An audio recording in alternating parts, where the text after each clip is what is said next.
But now, baseball's real season is only beginning on the one and only Fox Saturday Baseball. Labor Day weekend, the beaches are packed in Los Angeles. And at Dodger Stadium, like Hollywood, the stars are out for a clash of Western Division leaders as the Seattle Mariners come to town to take on the red-hot Los Angeles Dodgers. And a pleasant good afternoon to you. Alongside the former Giant All-Star Bob Brenly, I'm Thom Brennaman. What a game we have today. Bobby, these two teams obviously in must-win situations, both in pennant races. Well, it's starting to sound like a broken record for the Mariners. The bullpen, they're having problems. Once again, they've blown 41% of their save opportunities, including the ball game last night in Colorado. It beat continues for Lou Piniella. As far as the Dodgers go, an entirely different looking team than the one we saw the first 3-4 months of the season. Well, it's ironic that this is an interleague game because the Dodgers really played the first half of the season like an American League team. They relied on the 3-run homer and the good pitching to keep them in the ball games. The addition of Otis Nixon, Eric Young, Darren Lewis give them tremendous team speed and probably the best team speed they've had since the days of Willie Davis and Maury Wills. Well, the bottom line is Seattle, the Dodgers, this is the best the West has to offer.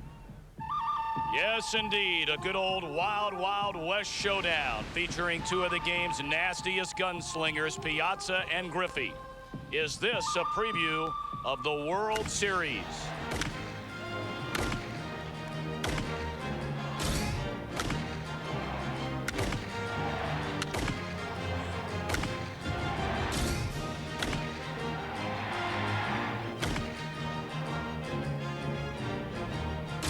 It's a shootout at the L.A. Corral. Chip Carey next with scores and highlights after these messages from your local station.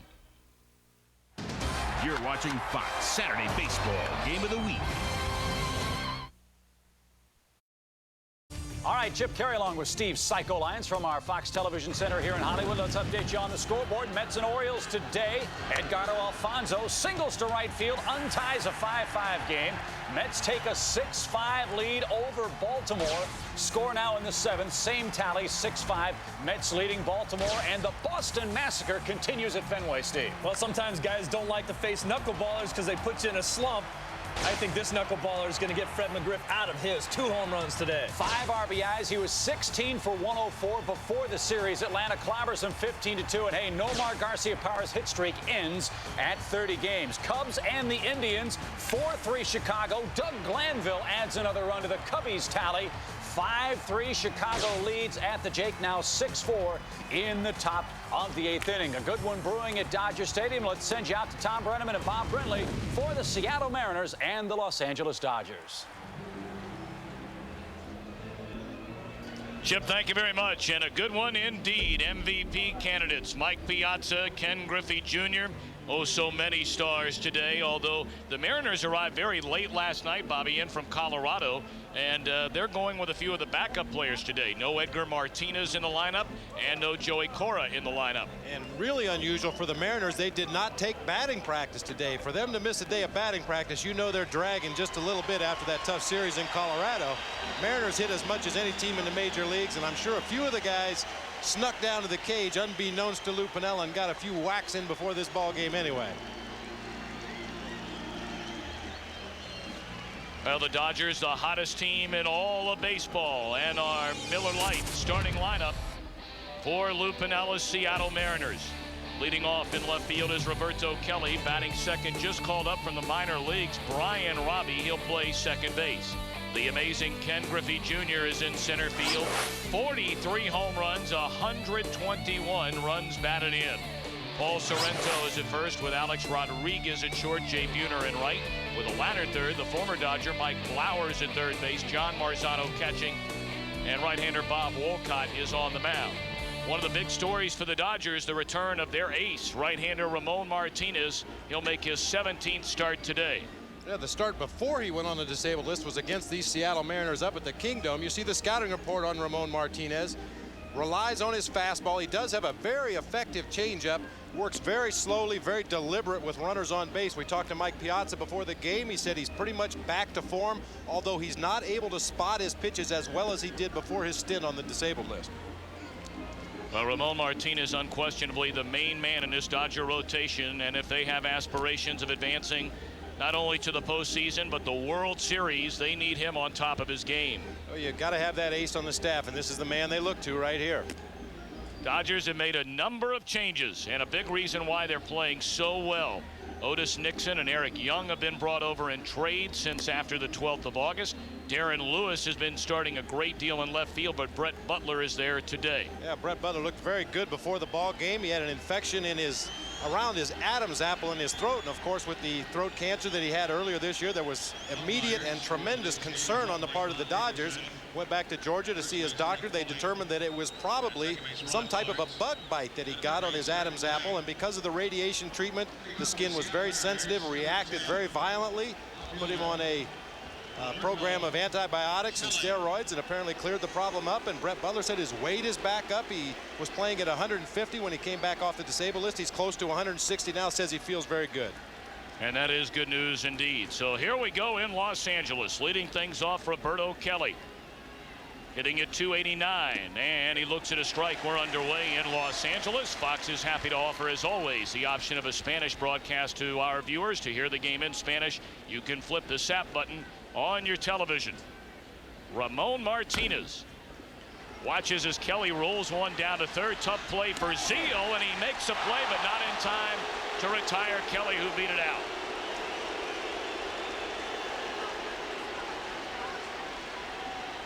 That's probably the easiest way to get an infield hit, the swinging bunt. Todd Zeal was not really playing in far for the bunt. Kelly doesn't bunt a lot. He's not a prototypical leadoff hitter. You see Zeal charges the ball, gloves it, gets off a good quick throw, and Frank Pulley said that Kelly just did beat that throw from Todd Zeal to Eric Karros. Roberto Kelly aboard, 8 stolen bases on the season. He's been thrown out 4 times, and now it's Brian Robbie. Just called up from AAA Tacoma today. Was hitting .352 in the minor leagues. Broken bat roller by the mound. This might be another infield hit, but Gagne there in time to get the play at first, with Kelly advancing on to second. Welcome to the major leagues. We'll get a look at the end of the first play of the ball game. Roberto Kelly's swinging bunt. Oh, I take that back. This is the last play. Brian Robbie's broken bat to the middle. Nice play by Greg Gagne, barehanded. Robbie does not have great speed. Although the great offense in AAA only had 1 stolen base. Here's the play we're talking about. It appears that Karros has the ball in the glove. Kelly's still in the air before hitting first base. Frank Pulley didn't see it that way. Very close play. So now it's Ken Griffey Jr., 306 hitter, 43 home runs, 121 batted in. And he looks at a strike on the outside corner. Well, Junior has tuned it up again. 11 home runs in the month of August after only hitting 3 in the entire month of July. Seattle with a scoring chance here in the first against Martinez. And the 0-1 to Griffey is fouled back out of play.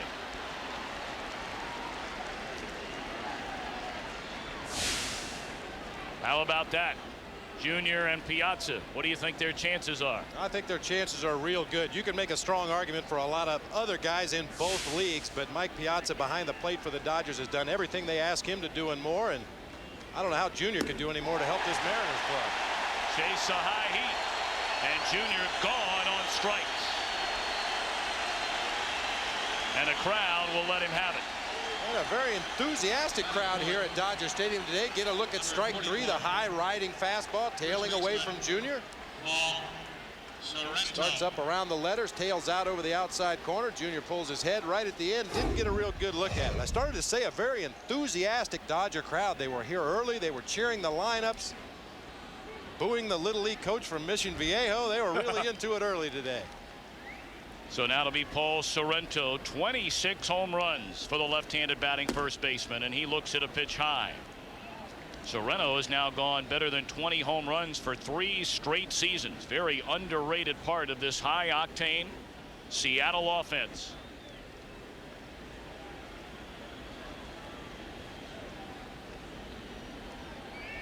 Roberto Kelly leads at second, 2 down here in the first, and it's 2-0 on Sorrento. Yeah, real dilemma for Lou Piniella. Obviously no designated hitter today in a National League ballpark. Forced to put Edgar Martinez on the bench. There was some speculation that perhaps Martinez would start at first base. position that he is not very comfortable with. Kelly leading at second base, and it's 2-0 on Sorrento, who takes ball 3 high. See, this is the first game all season long last night in Colorado that Edgar Martinez has not played.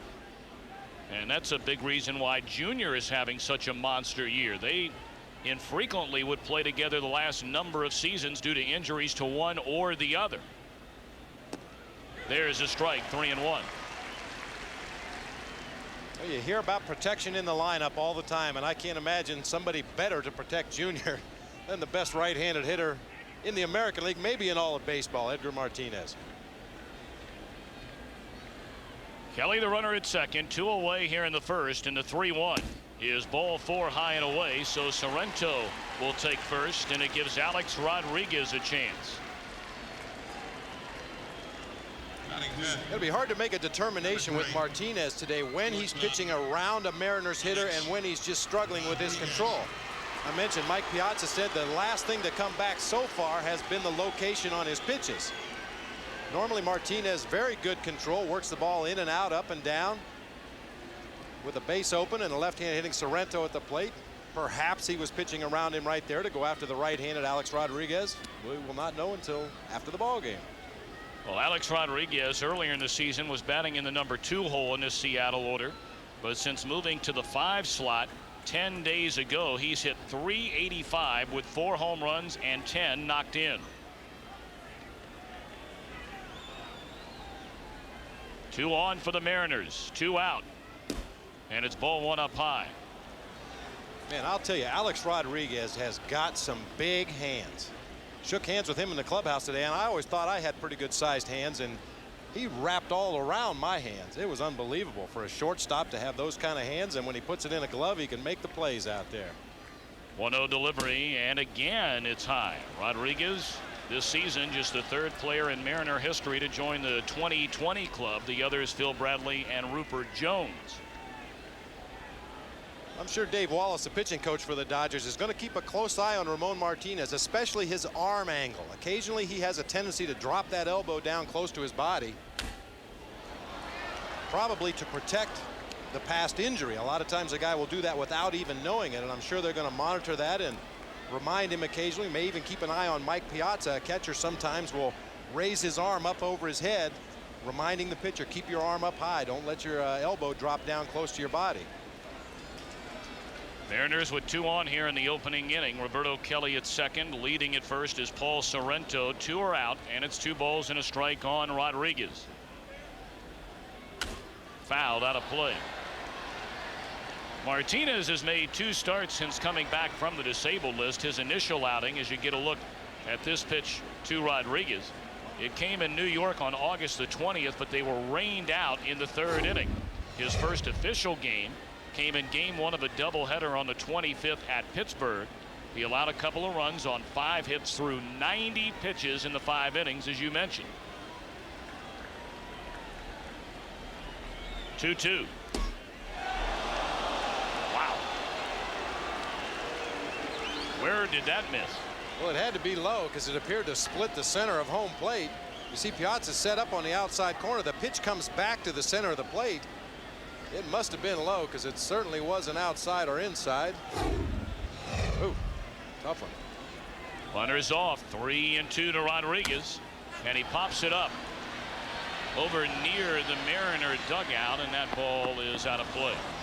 A lot of foul territory behind home plate here at Dodger Stadium, from 3rd base and 1st base on back behind home plate. A lot of room to roam back there for Mike Piazza.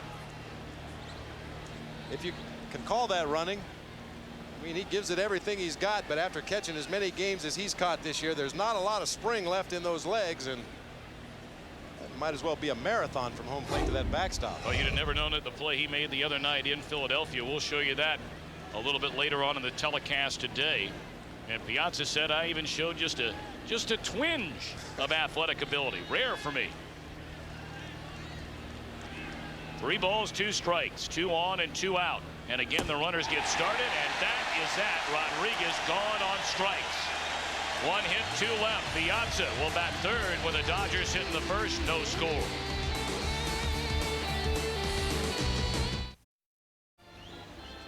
Mariners leave 2 on in the top of the first inning, so now the Dodgers will bat in the bottom half. Our Miller Lite starting lineups for Billy Russell's team, winners of 9 of their last 10 and a 2.5 game lead in the West.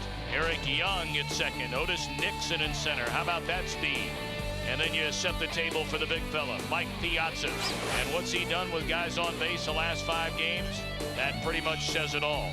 Eric Karros at first, Mondesi in right, Seal at third, Gagne the shortstop, Butler in left field, Martinez on the mound, and they'll be facing right-hander Bob Wolcott. Wolcott, a fastball, curveball, changeup pitcher. He faced Ramon Martinez in that start June 14th up in Seattle when Ramon went on the disabled list after the game. You see the scouting report. Tends to hang the curveball. 21 home runs allowed this season in 96 innings pitched. But he does have a very quick delivery to home plate, a very good move to first base. And with the Dodgers' added speed, that third bullet point is going to become very important in this ball game. He's quickly ahead of Eric Young at 0-2, and that one bounces up there. Young, originally a Dodger, drafted back in 1989. And then in the expansion draft, selected by Colorado as the 6th selection in the first round back in '92. He did play a little bit for the Dodgers in that '92 season, only 49 games. But he is a very different player now than the one that left here 5 years ago. And he gets hit in the back. So Young aboard, and the trouble starts for Bob Wolcott. Well, you said it, Tommy. When Eric Young first came up to the major leagues with the Los Angeles Dodgers, the book on him was do what Bob Wolcott did right there. Pitch him in hard his first at bat, knock him off the plate. If you hit him, you hit him. But he would not dig in the rest of the at bat. You see, he takes it just above the left elbow. But Eric Young had a reputation as a young player that you could intimidate. You cannot do that to Eric Young anymore. See 38 stolen bases for Young this season. And this has all of a sudden become a running, track-like Dodger team with the acquisitions of Young and this man, Otis Nixon, along with Darren Lewis. Dodgers stole a season-high 7 bases 2 nights ago against Oakland, 1 shy of their club record. Otis Nixon himself had a season-high 3 stolen bases. Even Mike Piazza stole 2 in the game. There ought to be an investigation. Piazza has a good laugh about that himself, but I'll tell you what, you get some speed on your team and everybody thinks they can run the bases. And I think that's part of the reason this Dodger crowd is a little rejuvenated today. I think it's a more exciting brand of baseball they're seeing here lately than they saw earlier in the season. Even though the Dodgers were winning, it was the kind of game that you just sit there until somebody clubbed a home run. Now every time a runner gets on base, you can almost sense the fans anticipating a stolen base. And even the manager, Billy Russell, we've done a number of Dodger games this season, and Bill very quiet, very laid back. We went over to talk to him today. We couldn't shut him up. Yeah, it's like he got a new toy for Christmas. Wind them up, put them on first, and let them go. And they all do have the green light. The 3 new additions, Lewis, Nixon, and Young, all have the green light unless Billy Russell tells them not to run in certain situations. And Wolcott again will continue to throw and keep Young close at first, and he does a very good job at that. Well, he really needs to, because he has a lot of runners on base when he's out there on the mound. Only 2 steals in his 282 career innings. He's allowed 121 base hits and 28 walks in 96 innings, so he has his share of base runners on. It's very important that he does keep them close. Flowers tucked in on the grass at third, and the 1-0 they pitch out, and Young's going. Marzano's throw is high, and Young is in there. They had it. Lou Piniella guessed right, but a high throw and off the line, and Young able to slide in underneath it. Well, the problems all started with a poor pitch out. You want to get the ball as a catcher, you want to get out into a position where you can receive the ball on your right side of your body, so you're in a position to throw quickly. The pitch out was way high into that right-handed batter's box. Marzano had to reach back. Young with a good jump gets under the high throw. You can see Brian Robbie trying to tackle Eric Young and keep him from getting to the base. Now Nixon trying to bunt him on to third, and it's fouled off 2-1. You get another look at this pitch out and you'll see what I'm talking about. As a catcher, you want to get in a position to catch the ball on the right side of your body, but the throw is high and to the left side of his body. He's wide open as he tries to make the throw to second base. The throw sails a little bit. Young gets in under the tag. And Marzano playing in place of the regular Seattle catcher Dan Wilson today. Tucked in on the corners in a 2-1. Nixon bunts. Wolcott is there and gets the out at first. Give Nixon a sacrifice as Young is down to third.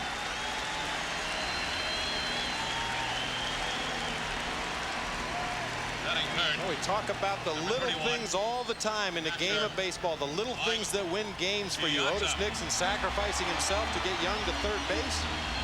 With the middle of the Dodgers order coming up, takes a lot of pressure off the 3, 4, 5 hitters when you can get that leadoff man to third base with only 1 out in the inning. Well, the Dodgers have been simply unbelievable in the first inning over the last 2 weeks. I mean, this is a team right now that jumps on you early. You see 7 of the last 8 games they have scored in the opening inning. And here's Mike Piazza. They have a 7-1 record when they have scored in the first inning over the last couple of weeks, and they're batting .400 in the first inning. Nixon getting Young to third. Piazza waits, but he's fooled again and behind now at 0-2. Well, you may remember in our scouting report on Bob Wolcott, a fastball, curveball, changeup pitcher, but he's thrown Mike Piazza 2 sliders in a row to get some very weak swings out of the number 3 hitter. That's probably his 4th best pitch, but he's very confident in going after Mike Piazza with that pitch. On the 0-2, Piazza pops it up, and that'll drop out of play. I was talking about the number of hits that Bob Wolcott has allowed this year. You see his record at 5-5. The opponent's batting average at .308. Mentioned earlier, he surrendered 21 home runs on the season. Not really a strikeout pitcher. Has to spot that ball well, keep that curveball down in the zone, get ground balls when he can. 0-2 delivery, and again Piazza. No, a swing and a miss. It gets by the catcher, and scoring from third is Eric Young. Marzano unable to handle it, and the Dodgers have scored here in the opening inning. Scored without the benefit of a base hit. A hit batsman, a sacrifice bunt, and this clank by John Marzano just appeared to miss that ball. Didn't really see anything that would prevent him from catching that pitch. You see, put his glove down on the ground early. He wanted Wolcott to bounce that pitch in the dirt. They were way ahead of Mike Piazza, and perhaps just didn't get the glove back in position to catch. And Piazza didn't even run for first base. Kind of surprised. He is getting out of the way, though. He knows that Eric Young is storming down that third baseline to score the first run of the game. I'm kind of surprised Piazza didn't run to first base. And then the umpire, Bob Davidson, looked to the dugout and immediately flashed the outside. Nonetheless, the Dodgers lead 1-0. And now it's Eric Karros. 26 home runs, 89 runs batted in. Karros just throwing up the numbers season in and season out for these Dodgers. You may remember we were here earlier this season. There was talk about Eric Karros being traded.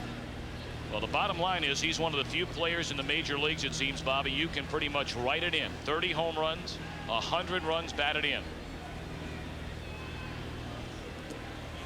And a much improved defensive first baseman. He has made 7 errors on the season, but when he first got to the big leagues, he was considered a liability defensively at first base.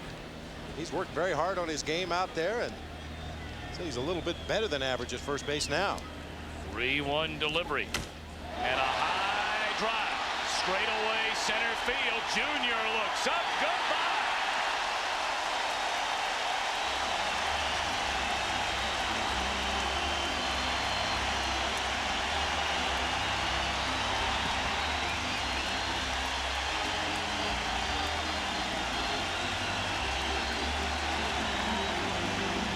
The Dodgers don't fool around. 2-0, and Karros, the most home runs in interleague play this season, 9 of them now. That doesn't matter if it's American League or National League. That pitcher has to let the ball go, and if he gets one out over the plate, like he did to Eric Karros right there, he's going to do his damage. Karros normally a pull hitter. He likes to hit that ball to left field whenever possible, but Wolcott put a pitch up and out over the plate, and Karros went to straightaway center field, just a little bit to the right of straightaway center field. Fortunately for him, playing a day game here at Dodger Stadium, that ball would not have gone out of here at night. Talking about Karros, He is on pace to hit 30 or more home runs, knock in 100 or more for the third consecutive season. If he does that, he'll only be the third player in Dodger history to go over 30 home runs and 100 RBIs in 3 straight years. And how about the other two, Gil Hodges and Duke Snider? Not bad company. That pitch right in the middle of the plate. He knows it's gone as soon as he hits it.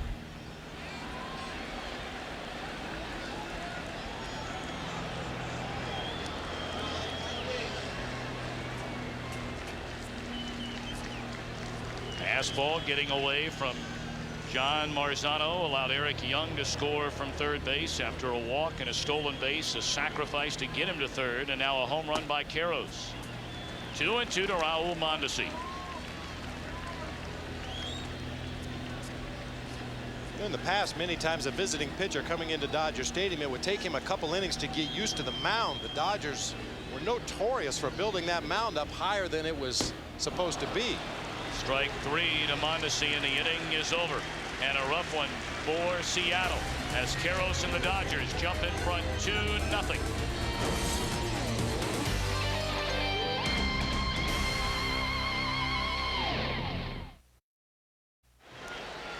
John Marzano has done an outstanding job when replacing Dan Wilson this season, but a rough first inning. Yeah, rough first inning. The pass ball allowing the first run of the ball game to score, and you can see him talking it over with Bob Walcott right there. Dan Wilson, the regular catcher, right back here, eavesdropping on the conversation. You know, many times if you don't catch a guy regularly, and John Marzano is the backup catcher, he warms up Bob Walcott in the bullpen quite often throughout the course of the season, but game action is a little different from catching in the bullpen, and sometimes a pitcher's pitches will react differently when he goes out to the mound to pitch in a ball game, and perhaps they were just trying to iron out some problems there. Jay Buhner to begin things in the Seattle second inning. Dodgers in front 2-0, and a high fly ball straight away center field. Nixon looks up. Goodbye. Buhner, number 32. And the Mariners have sliced the Dodger lead in half. 2-1 game. Well, the Mariners have definitely had their problems getting people out late in the ball game this year. The bullpen has let them down time and time again, but as long as they have an at-bat left in the game, it's not over. This is a very powerful offensive lineup, even though they don't have all their starters in the lineup today. And Jay Buhner launches one to center field just to tell Eric Karros, anything you can do, I can do better. So now the former Dodger Mike Blowers settles in. Jay Buhner's a better hitter when he does this. Hit the ball all over the ballpark. That was actually a pitch on the inside part of the plate that normally he would try to pull, and 9 times out of 10 he would try to pull, but today went straight away, well up into the bleachers in the pavilions out there. A ball, a strike on Blowers. Well, this is a potent power team, these Seattle Mariners. They're on pace to hit 256 home runs this season, which would rank as the second most in the history of the game. Baltimore hit 257 last year. 1-2 now to Blowers. I mean, they have 6 players with 20 or more home runs. Not too shabby. No, no.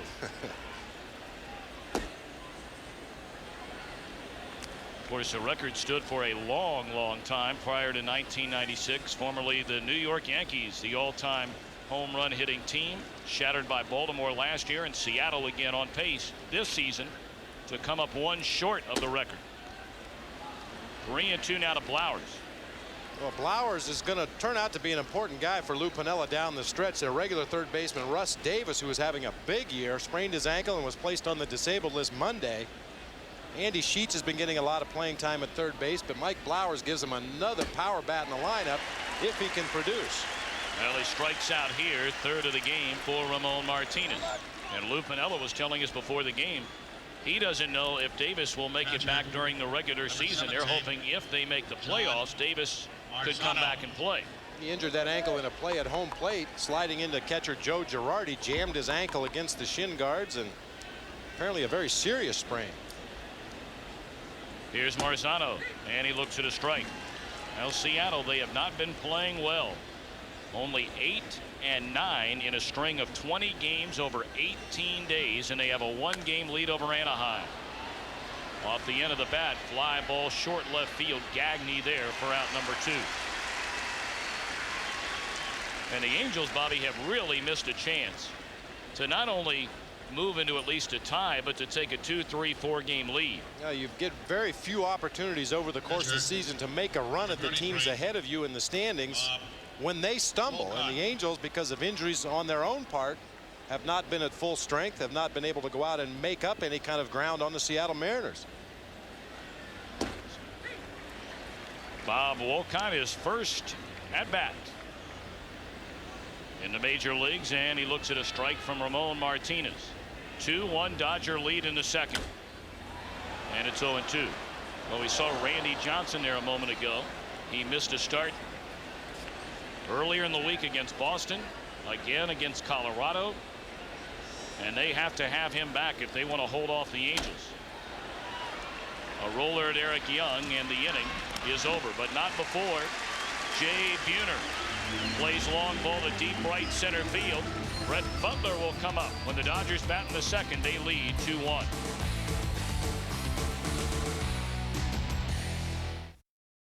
Fox Saturday Baseball Game of the Week, brought to you by Jimmy by GMC, putting you comfortably in command.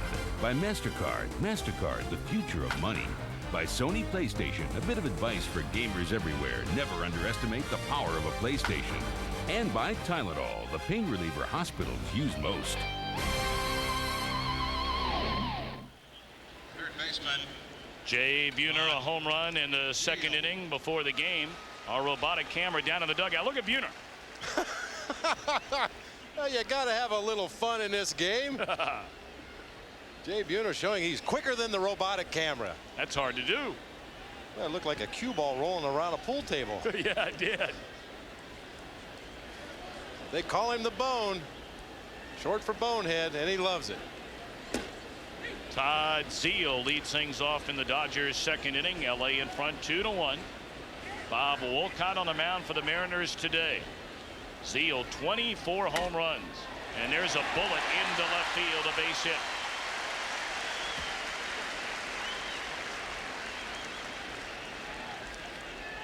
Even Zeile running a little bit more this season. He has 8 stolen bases. Todd Zeile, a dead pull hitter throughout his entire career, gets a hanging curveball. We mentioned it at the top of the game. If Bob Wolcott does not get that curveball down, he's going to get whacked around a little bit today. And that was a breaking ball that hung up on the inside part of the plate. Zeile lined it into left field. Greg Gagne, the Dodgers shortstop, 8 home runs, 54 batted in, and a .266 average. Well, he was robbed of a hit here in the game last night. Matt Stairs played in right field for the A's, not generally known for his defense, but he made an unbelievable catch in right center field. Well, Gagne's really had a solid season for Billy Russell, much like Billy Russell in his playing days. One of those guys that just goes about his business and doesn't put up the big offensive numbers, but he certainly more than carries his weight out there at shortstop, and defensively he makes all the plays they need for him to make, and does it very quietly down at the bottom of the order. Gagne started the season on fire. His first 100 bats, he hit over 350. Then his next 100, he hit better than 150, just barely. And since then has settled in where you expect him, right around 275. The most impressive number for Greg Gagne is the 54 RBIs. Of course, when you follow Piazza, Karros, Mondesi in the order, you're going to get some garbage RBIs if you can put the ball in play. There was talk earlier in the year that Greg Gagne was considering giving up playing baseball, that he wasn't enjoying the start of this season. Tries to bunt the runner over to second and fouls it back 1-2. Well, I know a lot of guys who get towards the tail end of their career. Perhaps they have 2 or 3 more good years left, but they start getting burnout. They feel like they're spinning their wheels. They're not really progressing anymore. And if the team is not playing well, you feel that a lot of that falls on your own shoulders, and you start to question your own abilities. Gagne at 1 ball, 2 strikes, and he thought about it, but stays off the pitch, down and away. Marzano almost threw that ball away on the return throw to Bob Wolcott.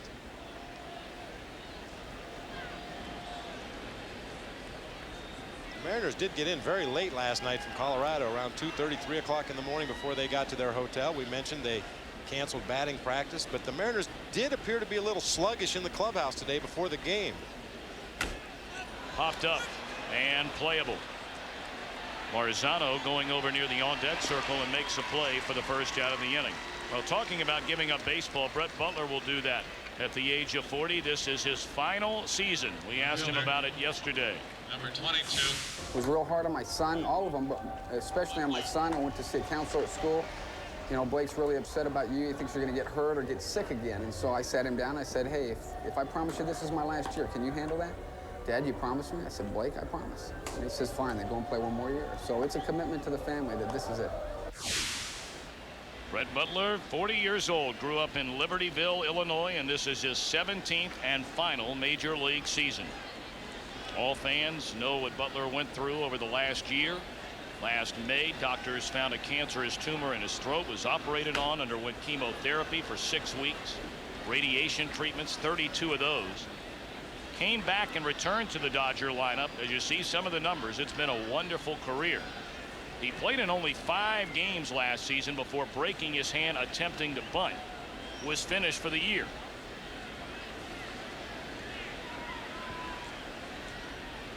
Oh, 1. It's high and away.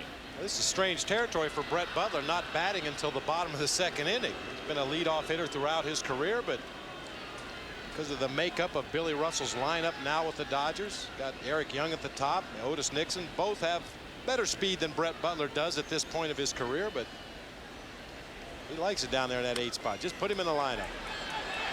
Roller up the right side, and Wolcott throws him out.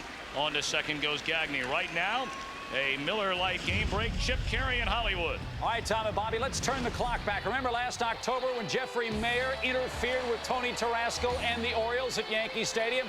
Well, today the fans in Baltimore are rejoicing because the Yankees got it stuck to them today. Paul O'Neill trying to make a grab on Darren Fletcher's drive to right. The fans interfere. He's upset. Here's the irony of ironies. Richie Garcia, today's umpire. He, however, is at third base. And one more note, the fans were thrown out. I guess they won't be on the Keenan Wayans show this week. You think? Yeah, turnabout is fair play, I guess. Huh? Richie Garcia's just glad he didn't have anything to do with that call. You better believe that. Whoa. Oh, that's funny. Martinez, a slow roller up to third. Flowers will not even throw. Ramon runs pretty well, and that's an infield hit. Zeal advances on to third, so runners on the corners with 2 out in the inning. Now that swinging bunt, we mentioned it earlier when Roberto Kelly did it to lead off the game. That's one of the toughest plays to defense in the game of baseball. You're playing deep. The batter takes a swing. You could see he was leaning out of the batter's box as he made contact. And no play for Mike Flowers. Perfectly placed swinging bunt. Martinez runs very well, long-legged, a little awkward as he runs, but he covers a lot of ground in a hurry. So now Eric Young, and he's down a strike. Young walked, stole second, was bunted to third, and scored on a pass ball in the Dodger first inning. And you see what he has done since coming back to where his career originally began. 1 ball and 1 strike. Young, a 43rd round selection by the Dodgers back in '89.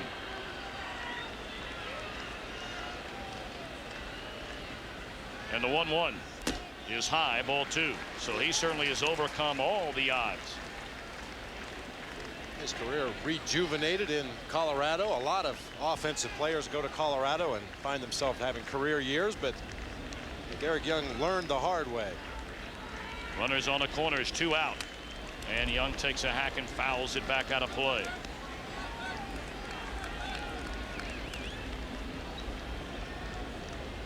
You see, he was a member of the Dodgers organization from '89 to '92. Made the All-Star team last year in 1996.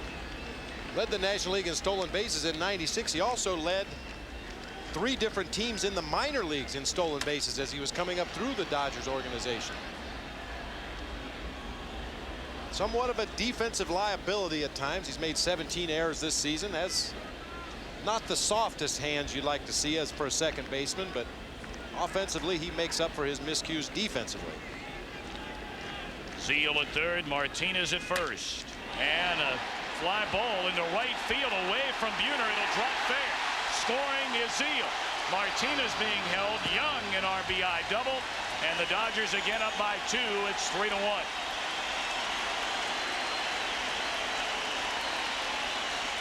Well, Eric Young may turn out to be the best trade made by any team in the major leagues when all is said and done, and it was after the waiver deadline. Well, a lot of people criticize the deal, saying how could the Dodgers give up a pitcher like Pedro Estacio? Certainly a very good pitcher, but when you look at the Dodgers staff, he was their 5th starter. And I think any team in the major leagues would give up their 5th starter to get a player the caliber of Eric Young, particularly when that is what your team desperately needed. Runners at second and third for Nixon, another key pickup. They brought him over from Toronto, and he looks at a strike. Boy, Serrano playing back a little bit there at first base. I mean, he is even with the bag, but if Nixon lays one up the line, Bobby, how are they going to get him? Well, and the problem is with Ramon Martinez running at third base as well. If he chooses to break for home plate, Serrano will have to take a look at that runner and allow Nixon to run right by him to first. Doesn't matter. Base hit center field. Martinez scores. Here comes Young. Here comes the throw. Safe. And the new Dodgers have put new life in this team.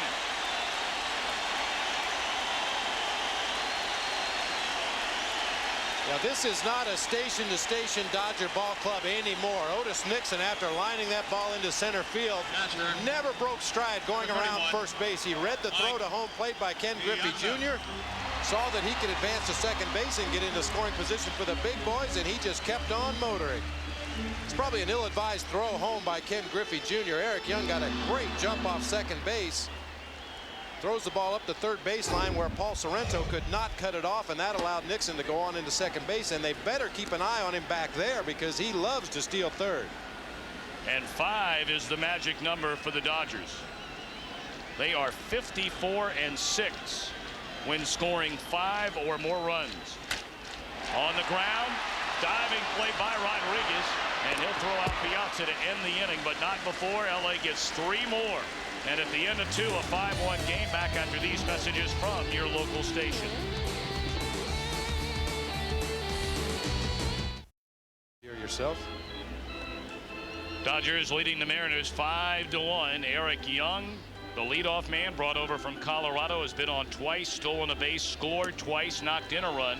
Otis Nixon set up the run for Eric Young in the first inning with a bunt, and then a 2-out, 2-run single. Well, they're doing exactly what the Dodgers brought them here for. Put a little life in this batting order. You see the numbers on the additions. Darren Lewis, a 94 Gold Glove. Eric Young hitting .346 since coming over here to LA. And Otis Nixon with his speed, 52 steals so far this year. They're doing exactly what Fred Clare and Billy Russell wanted them to do when they came to this ball club. Bring a little excitement, reckless abandon on the base paths, and it's really ignited not only the entire ball club but the fans here in Dodger Stadium. Well, absolutely a much more fun brand of baseball for those that pay the money to sit in the seats. Top of the order against Ramon Martinez in the third. Roberto Kelly, Brian Robbie, and then Griffey Jr.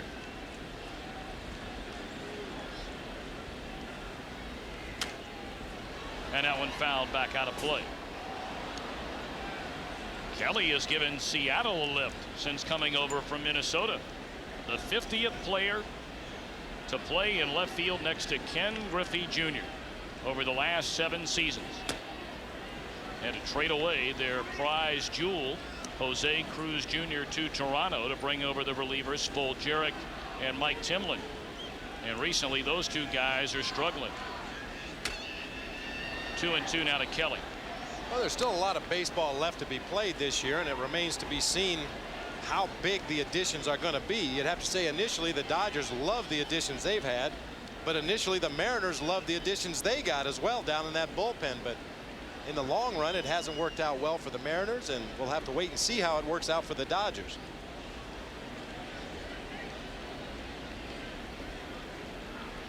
Two and two to Kelly, and Martinez misses low and away. When you see Pedro Martinez, or rather Ramon Martinez, spin off the mound like that and fall towards first base, He's trying to overthrow the ball. He gets himself in a bad angle, and that's what caused the injury to the throwing arm in the first place. High fly ball straight away center field. Easy play for Nixon, battling the sun, however, and puts a glove on it. You saw the score a moment ago. And the two teams chasing, these two teams are locking up down and are up in San Francisco, Anaheim and the Giants, and they're tied at 1. Going to look at Ramon Martinez's delivery here. Occasionally he will really fall off towards the first base side. You can see him coming around, almost has his back turned to the plate after he lets go of the ball. Maybe Wallace would like him to be a little bit more under control, maybe not so out of control at the end of that delivery. Good overhead shot there. Ball 1 to Brian Robbie, who bounced out to the shortstop Gagne his first time up. You know, most right-handed pitchers will naturally fall to the first base side a little bit, and that's to be expected, but you don't want to exaggerate it to the point where you're getting your arm and your shoulder and your entire body in a bad angle. Puts a lot of strain on the arm. Try to keep your legs underneath your body. Well, they diagnosed the injury as a small tear to the rotator cuff. Swing and a miss, 2-1. That came after the start against Seattle, as we talked about earlier, back on June the 14th. Joey Cora, the regular second baseman of Seattle, watching as Robbie gets a start today. And there's a strike, 2-2. Robbie comes with good credentials from AAA, though. Hit .352, 14 homers, 80 RBIs, and the most impressive stat, in 543 at-bats, only struck out 20 times. Stays alive, fouling that one back. And when we asked Lou Piniella about him this morning, he said he's a guy that just gets the bat on the ball. And every time he hits it, he seems to find a hole. But he got his bat on the ball the first time up and shattered his bat. Lou is not a happy man these days. 3-2. His team roughed up in Colorado. They have not won a game on National League soil this season.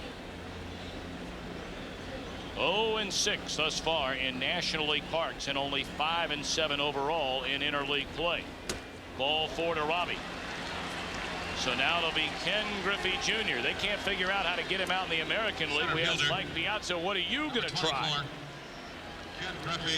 You want to try to pitch him, kind of tie him up a little bit, go back away. I would say just change up on him as much as you can. And I mean, by changing locations, it's basically all you can do. You're not going to fool him all the time. He's going to get you sooner or later. You just have to try and minimize the damage. And by minimizing the damage, you hope not to put anybody on base ahead of him, as Ramon Martinez has just done, walking the rookie Brian Robbie. And he said changing up, but then he modified it and said what I mean by that is working him in and out. Don't stay in one particular pattern where Junior can cheat and look for a pitch. Start him away, and they get him on a swing and a miss. Griffey struck out against Martinez in the first inning.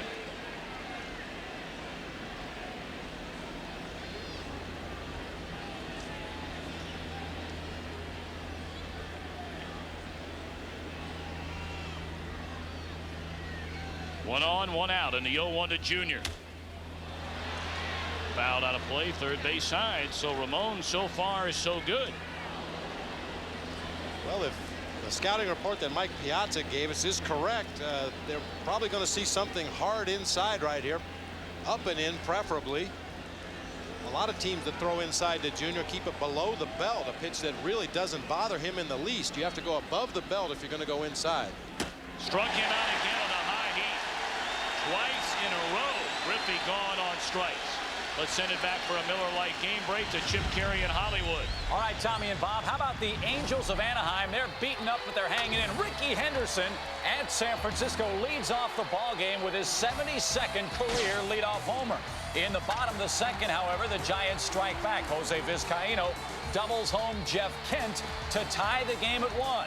Seattle's lead out west a slim 1 game. Back to you. All right, Chip, thank you very much, and we'll be continuing to head back to Chip Carey to give you an update on what's happening in that game, as well as many others around baseball. Tremendous pennant races, including the National League West, where the Dodgers remain 2.5 ahead of San Francisco. LA a season high 18 games over 500. Sereno fouls it off out of play. It's even tighter in the American League Western Division. One game separating Lou Piniella's team from Terry Collins' gang. Well, the way the Mariners have been going this year with their bullpen problems and the injuries to the Angels, you got to believe that Johnny Oates and the Texas Rangers can only say what if. Really let things get away from them early in the season. Still only 10 games back, and as we both know, Johnny Oates thinks they can get back in that race. It's going to take some kind of miracle, but with that Rangers team that they had this year, they certainly expected bigger things. Oh yeah. Saw the Rangers the other night hand the Giants a devastating loss, scoring 7 runs off Rod Beck in the 9th inning. 1-2 on Sorrento, and it misses high and outside. And that came on the heels of a 15-6 thrashing at the hand of the New York Mets when the bullpen gave it up again.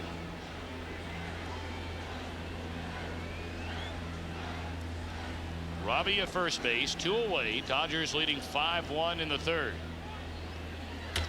Soft liner caught by Eric Young, and that'll end the inning. No runs, no hits, a man left. Eric Karros homered his first time. What will he do in the 3rd?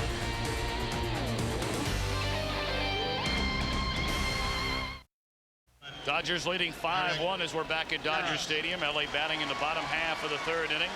And kind enough to join us here in the booth, his 29th season with the Dodgers, 11th as general manager, Fred Claire. And Fred, thanks for coming by. And first of all, congratulations. Again, you've pulled the trigger as you've done the last couple of years, and some huge additions to this team.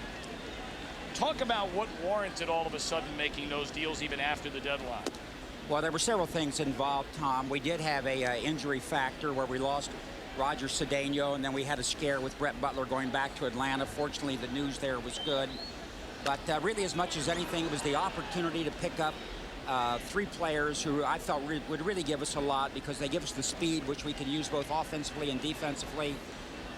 They give us good defense, obviously, and they've got great character, and they've got the experience in playing in September and hopefully October. Did the fact that the Giants made the big move, picking up the pitching help, did that perhaps sway you a little bit towards making the deals? You know, Bob, honestly, the honest, absolute answer to that is no, because we worked very hard on a number of things before the trading deadline. I mean, I was on that phone for 24 hours or more right up to that deadline. It just didn't work out for us. And what happens then, Bob, that you have to kind of regroup and see what the opportunities are at that point. You know, Fred, a lot of people through the years, and unjustly so, have said, you know, the Dodgers are a little too reluctant to make a move. But you look what you did 2 years ago, last year, and now this year, and we have some of the names. You go back to 1995 when you won the division, Kevin Tapani, Mark Guthrie, and of course Brett Butler. You had Chad Curtis, Clark, and Wallach last year, and now the trio this year. An unfair rap in a lot of ways that the Dodgers, and Fred Claire in particular, don't go out and make that move late in the year. Well, you know, Tom, honestly, I've never let that bother me. I mean, there is a record that is there as far as moves. I was very fortunate to get an opportunity in 1987. We won a World Championship in 1988. And there were a lot of guys who came over to our ball club, the Kirk Gibsons and the Alfredo Griffins and the Tim Belchers and many, many others, John Shelby, that played an important role for that. You know, this organization has always believed in player development. My philosophy, it doesn't change there at all. That's the way that I grew into the organization. But when you get a chance to win and you have some opportunities to help your team, then you always want to be able to do that. You know, not to mention what the players are going to do for your ball club on the field, but Tom and I have been commenting on how the fans really seem to be into it, with the guys getting on base, the anticipation of a stolen base and the exciting base running. I think the fans are really enjoying this new brand of baseball. Well, the speed at the top, Bob, you know, has been very important for us, and honestly, we weren't lacking speed initially. Brett Butler got off to a tremendous start in April, was on base probably 40% of the time. Our young second baseman, Wilton Guerrero, has great speed. Doesn't have the experience of an Eric Young, but I think that the middle of our lineup really sees the opportunities now with Otis and EY on base at the top of that lineup, and we're definitely making some things happen. I think that's exciting for the fans and exciting for our players. 3-0 to Zeal, and he takes ball 4. He's aboard. But as you know, sometimes it's the move you don't make. Early in the season, people were saying Bill Russell, maybe he's not the right guy. Let's trade Eric Karros. You've heard all of these things, but you said all along, and the players give you the direct credit for saying he believed in this team all the way. Well, I felt strongly about the team, Thom. I said in spring training, and I don't say things I don't mean, I felt that we were an improved club over last year. We had very good pitching last year, but we brought in Todd Ziegel, our younger players, had more experience. We brought back the full pitching staff. I just felt we were going to be a better club. And if you look at it statistically, in April and early May, we just did not hit with runners in scoring position. And then when we started to hit, our pitching went south for about 3 or 4 weeks. And the fans and others really couldn't figure out what was happening with this team.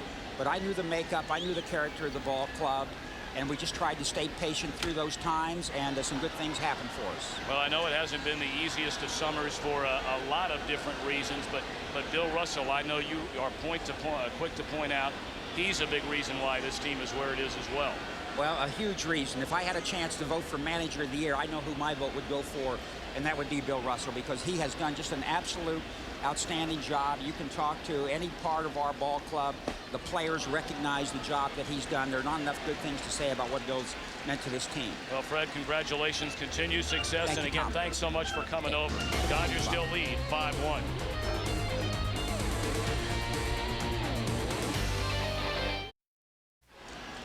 Along with Bob Brenly, I'm Thom Brennaman, our entire Fox crew at Dodger Stadium in Los Angeles. End of 3, Dodgers 5, Mariners 1. Alex Rodriguez, first pitch swinging, base hit left field.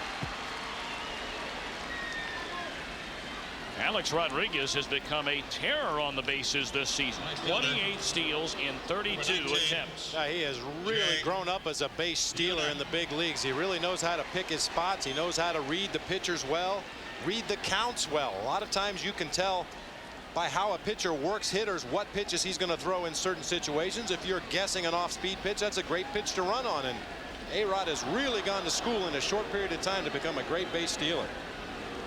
Jay Buhner homered to deep right center field his first time up. A solo blast, number 32 of the year, and you see 3 consecutive years Buhner has hit 30 or more home runs. Let's go back to that second inning Buhner at bat. There you can see Piazza set up on the outside corner. Martinez threw the ball back to the inside part of the plate, and Buhner drove it out here to center field.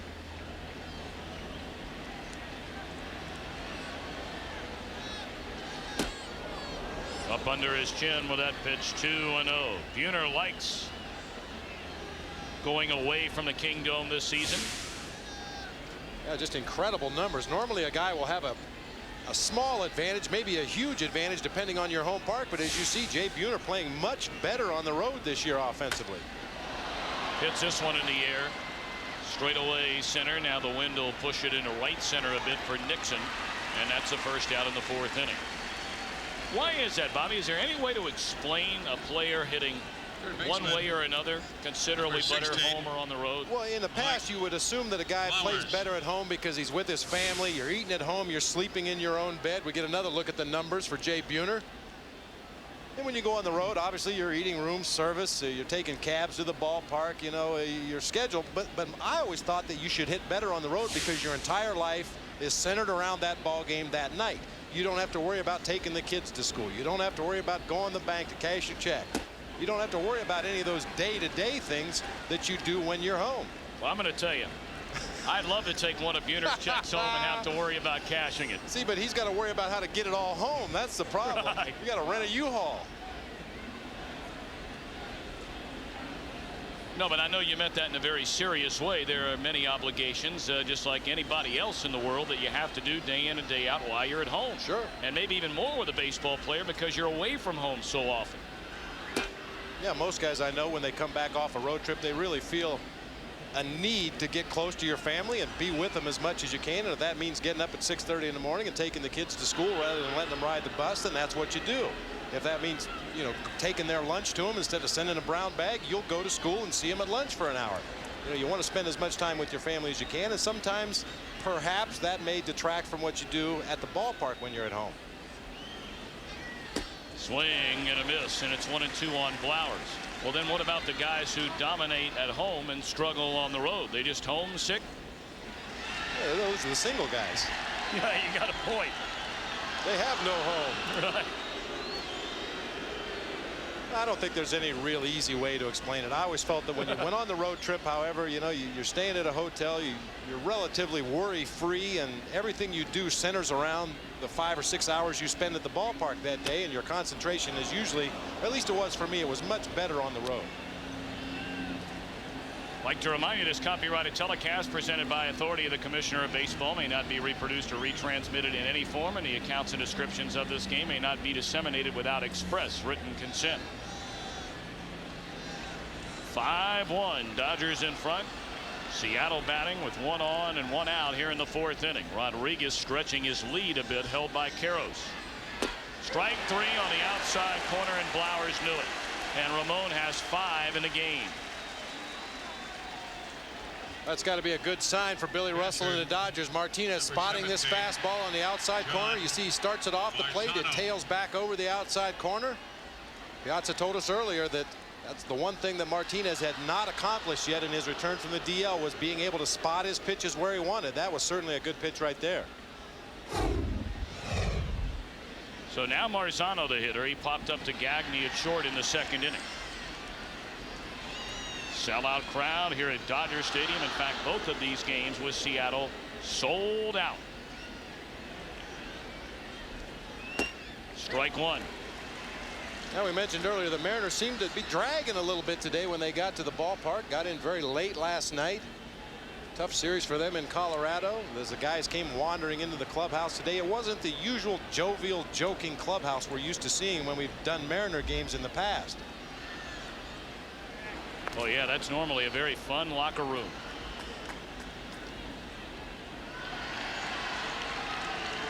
Even the manager, Lou Piniella, on the plane last night, his back gave out on him, and he was in considerable pain again today before the game. And he went on in our conversation at length about his bullpen.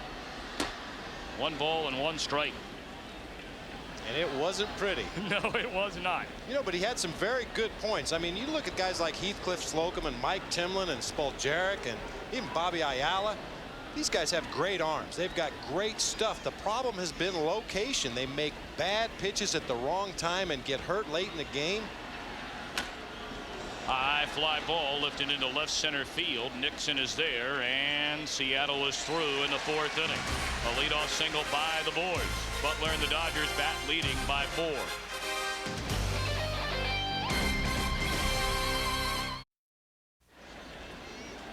Back in Los Angeles, where the Dodgers lead Lou Piniella Seattle Mariners 5-1 after 3.5 innings. Brett Butler will be followed by Ramon Martinez, and then Eric Young in the Dodger 4th. Fastball taken high to Butler, ball 1. Couple of changes very early for Seattle. On the defensive side, Rich Amaral at 2nd base, and Brian Robbie moves over to 3rd base. Your attention, please, for the Mariners. Moving from 2nd. Well, Mike to Blowers 3rd was base. having some problems with a rib cage, a nagging rib cage injury that he just can't seem to shake. And Piniella was a little hesitant to start him in the ball game today, but he said we're going to run him out there and see what he can do. And apparently, after the strikeout in the 4th inning, he'd seen enough. His injuries to the trunk area, the back, the ribs, really make it hard to play this game of baseball because so much of it revolves around being able to move your trunk and rotate your body to swing the bat and get into position to make the defensive plays.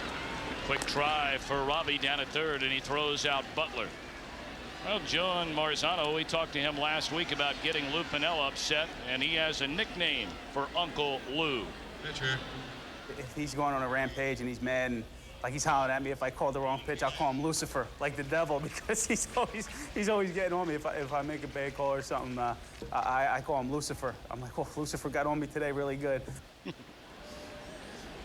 Well, you don't want to get under the skin of Lou Piniella. Not by any stretch of the imagination. He can be one of the most jovial, fun-loving guys in the world when things are going good, but when things are going bad, somebody's going to take the heat. And we started talking briefly about the Seattle bullpen, and Lou said the arms that they have in the bullpen should be good enough to compete and get by at the major league level. The problem has been pitch location and pitch selection. Stay away from the power hitters late in the ball game. If they're going to beat you, make them beat you to the opposite field. Popped up first base side, and that ball will drift out of play. I mean, that's been a baseball axiom as long as there's been baseball. Late in the ball game, if you've got a lead, you stay away from the opposition's power. If the guy's a pull hitter, pitch the ball in the outside corner. If he likes to extend his arms, tie him up inside. Lou's been very upset with the pitch location, and also, as you heard John Marzano say, occasionally the pitch selection. Saw there on the MLB Fox Online update, the Giants have jumped in front of Anaheim 5-1. And there is a base hit by Ramon Martinez. He's 2 for 2 for crying out loud.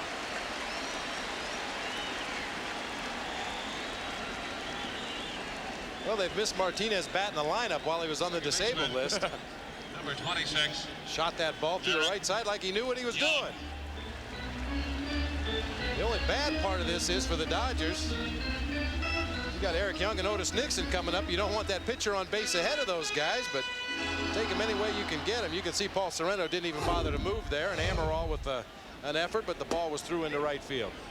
Eric Young looks at a strike. Young walked to lead off the game, stole second, went to third on a bunt, scored on a pass ball. He came up with 2 on in the second inning and had a 2-out run scoring single to right and scored on the 2-run single by Otis Nixon. 0-2. Walcott got away with a hanging breaking ball right there to Eric Young. Young not even offering at that pitch. That'll be a very dangerous pitch if he does that to the guys in the bottom part of this, or the middle part of this order rather. That hanging breaker. 0-2 on Young. And lifted down the right field line, but foul and out of play. What's Eric Young done since coming back to Los Angeles? 12 games. The Dodgers have won 10 of them, and he has already scored 13 runs. I said it before, that he's doing exactly what they brought him in here to do. Get on base, create opportunities for the middle of the order. 1-2. And doing it with enthusiasm. This is a young man that really enjoys playing a game of baseball. He has fun what he's doing out there. He likes to get on base. He likes to create havoc for the opposition, and it really fits in well with this Dodgers team. Well, Young, a free agent at the end of the season, and Colorado had already made the decision that it was not going to sign Young to a long-term contract for whatever reason. They do have some other big-name players that more than likely they'll bring back. It's going to cost him a lot of money, including Andres Galarraga.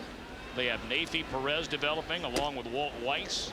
So they feel like they have good depth there, and that Young was expendable, and they got a good right-hander in Estacio in return. It'll be interesting to see what happens with Eric Young with the Dodgers after this season. Wilton Guerrero, the front runner for Rookie of the Year early in the season, fell on hard times. High drive into deep left center field. Kelly at the wall, can't get it. Martinez on his way to third, and they're going to wave him around. Here comes the throw to the plate. Air nails the catcher. 6-1 Dodgers.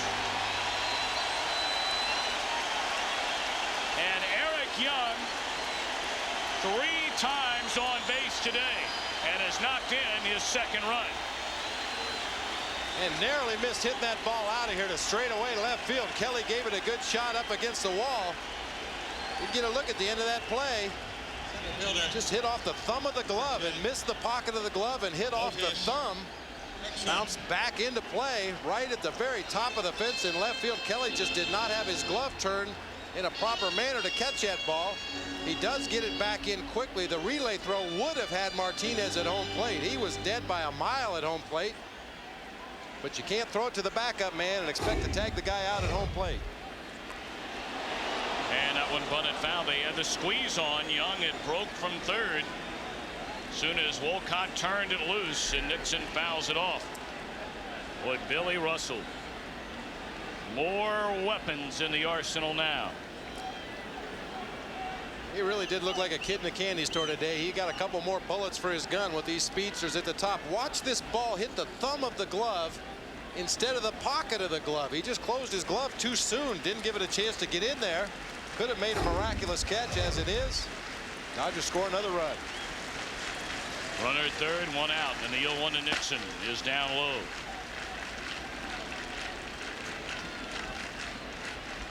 Throwing error on Amaral allows Young to go to third base, and the Seattle infield drawn in. You see what Nixon has done today. A sacrifice, a 2-run single that came in the 3-run second inning.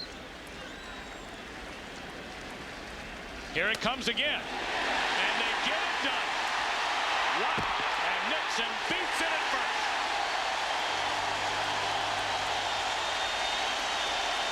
Oh, how speed does kill.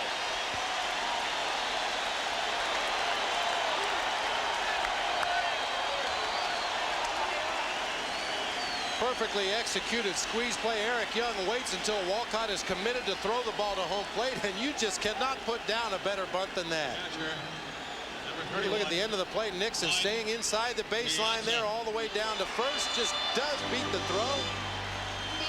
Drives in another one. We've seen Billy Russell use that squeeze play not only with Otis Nixon, but with Brett Butler earlier in the year. If you've got a guy at the plate who's adept at handling that bat and deadening the ball in the infield, you have just as good a chance to drive him in bunting the ball as you do swinging the bat. And I tell you what, Bobby, we haven't seen the Dodgers in a long time. The first time we've seen them in person with these new additions, they all of a sudden have become an entirely different looking team. I mean, a team that with the pitching they have all of a sudden becomes a bona fide pennant contender. Fly ball into shallow right field. Amaral is there to make the play.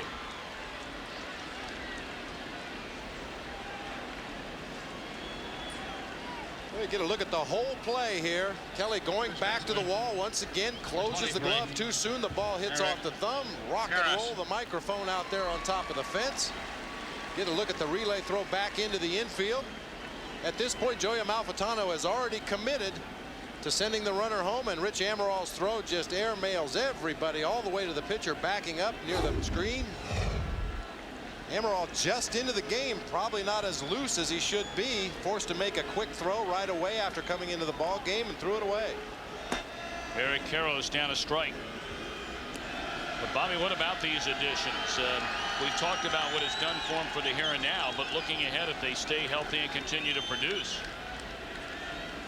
the Dodgers may live up to preseason expectations of being a World Series caliber team. Well, they were labeled underachievers throughout most of the first half. They felt they had a pretty good talented ball club here, but with the addition of the speed at the top of the order, they really have the total package now. They got the solid starting pitching, the solid bullpen, tremendous power in the middle of the lineup, and now tremendous speed at the top of the lineup. I don't know what more you need to be a postseason contender.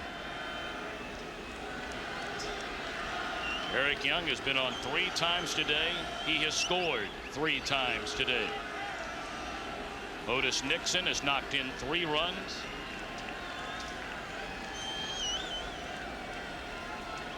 And it all adds up to a 7-1 lead. Nixon running with a 6-run lead, and he is out at second base. What a throw by Marzano.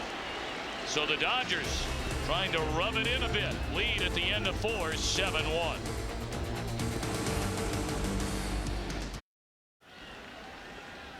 Rough day for Bob Wolcott and the Mariners. Batting for Wolcott. They trail 7-1. Wolcott's going to be taken down for a pinch hitter. We'll get a look at John Marzano's throw to second base to nab Otis Nixon trying to steal. Puts it right on the money. Amaral, all he has to do is catch the ball. We mentioned Wolcott has been very effective holding runners throughout his career.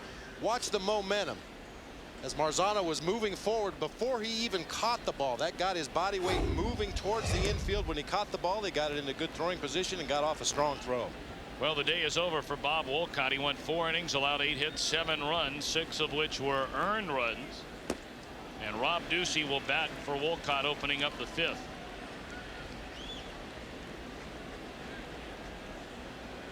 .80 pitches in 4 innings.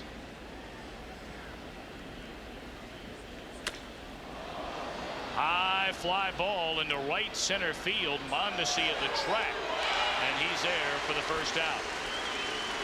Let's send it over to Chip Carey in Hollywood for a Miller Lite game break. Hiya, Chip. Hello, Tommy and Bob. Just down the street from you at Dodger Stadium. The Mariners can breathe a sigh of relief, at least for the moment, for the Giants are helping them out in the bottom of the 4th inning. J.T. Snow hit a 2-run homer. Then 2 batters later, Jose Vizcaíno cracked a 2-run Capaya to right. Giants lead it 5-1 now That game at 3Com Park now in the bottom of the 5th. Back to you at Dodger Stadium. All right, Chip will continue to update those of you at home interested in both races. The American League West, where Seattle comes into play, a 1-game lead over Anaheim. The Dodgers in front by 2.5 over San Francisco in the National League West. Roberto Kelly lifts one to left center field. Long run for Butler. Did he get it? Yes!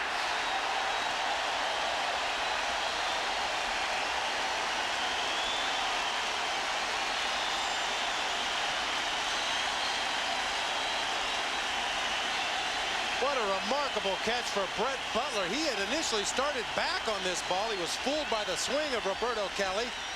Kelly was jammed, hit the ball off the handle. You can see Butler even had the presence of mind to pat his glove before making that diving attempt, and takes a peek just to make sure it stays in there. Watch him, he pats that glove with the left hand into the glove, gets that pocket ready, and barely keeps the glove on his hand as he slides across the turf. You got to be around 17 years to pull that off.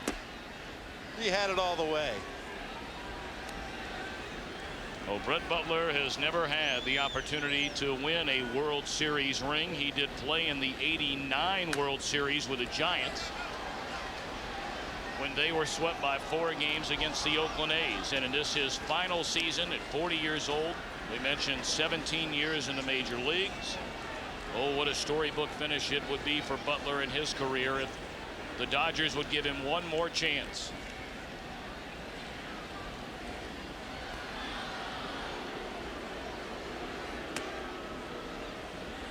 2-1 on Brian Robbie. And Ramon Martinez, Bobby, looking mighty sharp today. Yeah, he really is looking sharp, but you have to wonder how long the Dodgers are going to go with him with a 6-run lead in this ball game.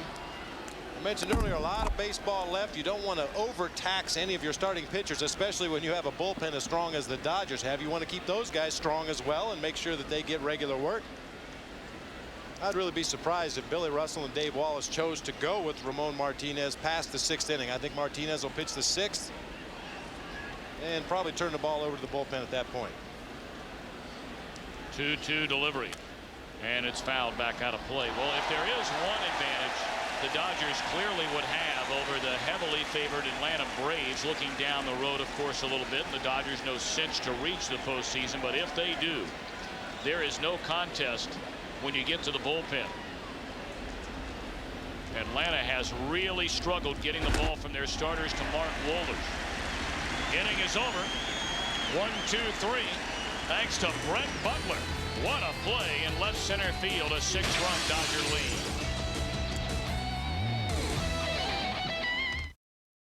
Fox Saturday Baseball Game of the Week, brought to you by Prime Star Satellite TV, with no equipment to buy for the best value in satellite TV. By Miller Lite, who reminds you that anything can happen at Miller time. By Quaker State, the quality your car deserves. And by Pepsi, who invites you to join Generation Next.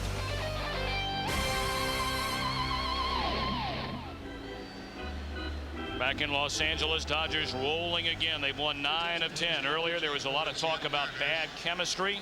Here's what Eric Karros says about that. We all had a lunch together, and we all, decided we were going to get along. That's why we're winning. I mean, it's ridiculous. Again, if we're not winning, the people want to pick apart this ball club, and the easy way to go is the chemistry deal. And, nothing that a 10-game winning streak wouldn't solve. And they've almost done that. They've won 9 of their last 10. Picking up the Dodgers, number 20. Well, Eric Karros looks like Fred Flintstone with that stubble. I'm sure he'll appreciate that. Well, I'm just, Fred Flintstone? Such a dark, heavy beard, I mean, he's got to shave 3 times a day, I think. Fred Flintstone's got a little 5 o'clock shadow all the time. Mm-hmm. Of course, they didn't have clocks back then, so I don't know if it was 5 o'clock shadow exactly, but he had that shadow. 1-0 on Karros, and a check swing. Did he go? They appeal to first. No, says the veteran umpire Frank Pulley. Well, earlier in the year, the confrontations in the dugout for all to see, the television cameras at least. Ishmael Valdez getting into it with Billy Russell along with Pedro Estacio. They had Wilton Guerrero suspended for a cork bat. Valdez also a confrontation in the Dodger clubhouse with Karros. A team in disarray early in the year. But really, you could turn back the clock to the day that Mike Piazza came out and said publicly what many have been talking about privately for years, and that's the ethnic makeup of this team and how there were cliques forming on the ball club. You had a number of Latin American players, Spanish-speaking players in one quarter, a few American players in this corner. Of course, Chan-Ho Park coming over from Korea, Hideo Nomo from Japan, as there's a base hit into left field. Well, from the day Piazza came out and talked about that, it was the end of June. They won 20 games in the month of July, sliced 8 games off a lead in the Western Division that the Giants had, and now they have vaulted into first with a tremendous month of August. And those things you mentioned, Tommy, the ethnic differences in the ball club, the cliques that formed in the clubhouse. You see what the Dodgers have done since June 30th. Those are not unusual things. Those have gone on in the game of baseball since it's been integrated, since they've had people of different ethnic backgrounds. That always happens. You're going to gravitate to the people you feel comfortable talking to, speak your own language. That's to be expected. And I think that a lot of people here in LA specifically, and even ourselves to a certain extent, maybe we blew that a little bit out of proportion, made more of it than it was. And it was Mike Piazza that said, hey, that's the way it is in the clubhouse. You know, what are you going to do? And as you said, since that point they took off. I think it just allowed things to get out in the open and everybody could breathe a little deeper, not carrying secrets around anymore. High fly ball off the bat of Mondesi. Drifting out there is Amaral, and he puts it away. Well, tomorrow it's the season premiere of Fox NFL Sunday. All starts with America's favorite pregame show, then catch all the hard-hitting action. A rematch of Super Bowl 30, the Cowboys and the Steelers. Don't miss the return of Fox NFL Sunday. Tomorrow, noon Eastern, 9 Pacific. Check local listings for the game and time in your area. Ah, yes, start of the NFL. And Bob Brenly, we took your prediction last year. You correctly thought that the Green Bay Packers would win the Super Bowl. What about this year? Oh, man. I mean, I haven't even seen a game yet. Come on. Well, what the heck? You still got to pick before the season starts or it's not fair. All right, I'll go with the Dallas Cowboys this year. Really upset all my friends that live up in the Bay Area and around the country, and I'll go with the Cowboys. Not based on anything other than the fact I like their helmets. Oh, boy. Very sophisticated as you talk about the NFL.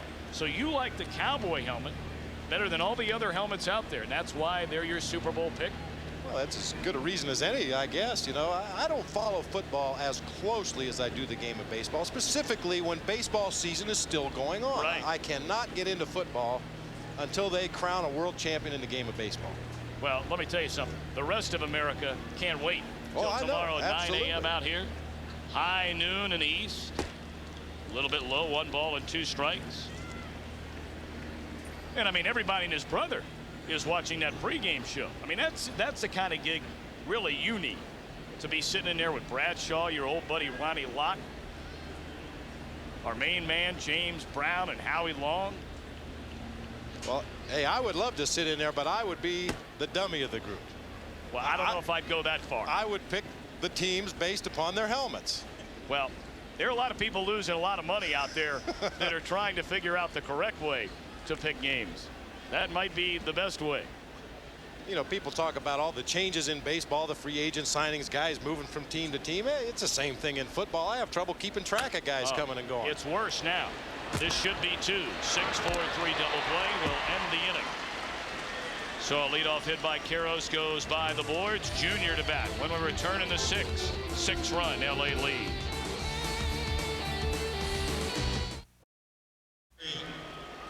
Junior to lead things off in the 6th. It's been a rough day for him thus far. Struck out in his first at bat in the ball game in the first inning on a fastball up and away from him. Came up in the 3rd inning, his 2nd at bat. Ramon Martinez works him away with a sinker, and up and away with a fastball again. Gets Junior to chase. Very similar pitch that time. Junior quickly down a strike as he does make contact, fouls it back. Ramon Martinez has gone 5 innings, allowed just 3 hits and 1 run. That was a Buhner home run in the 2nd. He has walked 2 and fanned 6. And at times, especially against Griffey, has been downright overpowering.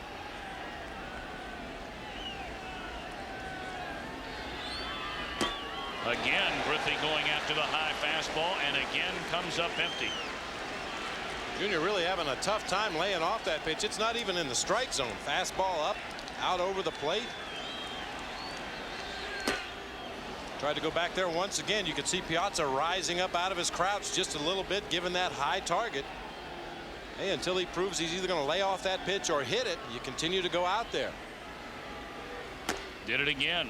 Fastball got away from him. 2-2 now to Griffey. He'll be followed by Serrano and Rodriguez. We heard Mike Piazza say earlier that they were going to try to change things up, work Griffey in and out, try not to let him get comfortable. But after seeing the first at bat of the ball game, they pretty much stayed away from him. On the ground, down to Karros. He'll feed Martinez. Griffey 0 for 3. Let's go to Chip Carey at our Fox Television Center in Hollywood. A Miller Lite game break. All right, Tommy, thanks a lot. No such trouble for J.T. Snow earlier in the 4th inning, get a 2-run homer. Then comes back in the bottom of the 5th off Pep Harris and hits another. Big day for J.T. Snow. He bites the hand that once fed him, and the Giants all over the Angels 7-1. That's good news for Mariner fans. They lead the AL West by a game. Back to you. Amazing. J.T. Snow, the first 60 games of the year, he had 2 home runs. And over the next 70 games, he has now 24 home runs. Well, the Giants are going to need some production from somebody until Barry Bonds gets untracked. Looked for a while in July like Barry was going to bounce back to form and start doing the things they expected him to do, but has slumped lately in the middle of that Giants order, and it appears that J.T. Snow is going to try to take up the slack all by himself. Otis Nixon and Eric Young are doing that now for the Dodgers. Swing and a miss. The Dodgers have won 38 of their last 55. More recently, 13 of their last 17, 24 of their last 34. And they have gained 10.5 games in the standings since they were 8 games behind the Giants on the 30th of June. It's amazing. You think about making an addition for the pennant race, and everybody's always talking about getting a right-handed home run hitter, getting a left-handed home run hitter, getting a stopper out of the bullpen. Dodgers went out and got a fast second baseman and a fast center fielder. Forget the home runs. We got some guys in the middle that can hit us home runs. We need somebody on base ahead of them. Shortstop. And now they got some fastballs from Ramon Martinez. He has 7 strikeouts in the game. He's retired 8 in a row. And really doing it with just a couple of pitches in the ball game. That tailing fastball, at times it will sink away from a left-handed hitter. A straight fastball that he'll use to push left-handed hitters off the plate, and the straight changeup. No breaking balls in this game. There was one right there. Just as I say he hasn't thrown one, he snaps one off. Well, Junior having a rough day. That's nothing a good night's sleep and a couple of base hits won't cure. 0-1 delivery, and Rodriguez takes outside. Rodriguez is struck out, leaving 2 on in the first inning.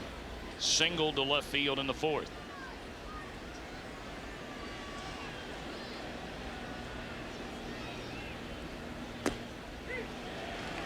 One and 2.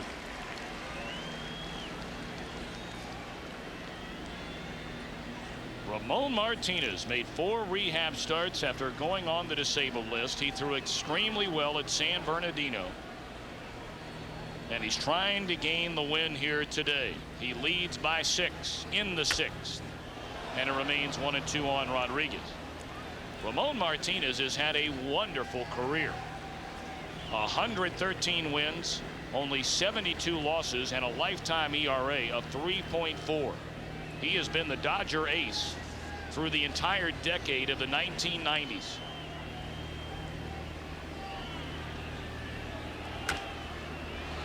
Again, fouled off. And once again, I think this will probably be Ramon Martinez's last inning in this ball game. A comfortable 6-run lead. Just coming back off the DL, you don't really want to extend him and get him to a point where he's throwing a lot of pitches. They've got a strong bullpen down there. Antonio Osuna threw 2 innings yesterday. Radinsky threw an inning. The rest of the bullpen is healthy and fresh and ready to go. Driven into left center, but Butler is there. Rodriguez retired. 9 in a row retired by Martinez. 7-1 Dodgers, middle of the 6th.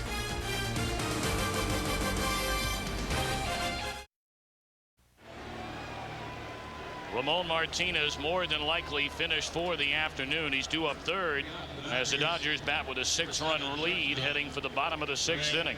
But what an outing today.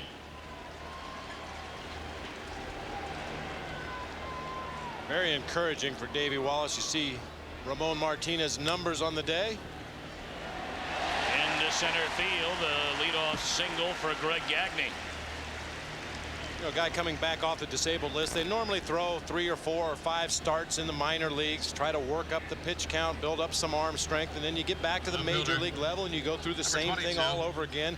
It's just a building block situation. You try to do a little bit your first start, add a little bit more, throw a few more pitches, mix in a few more breaking balls, and I'd have to say with the outing today, it looks like Ramon Martinez is very near being back to full strength.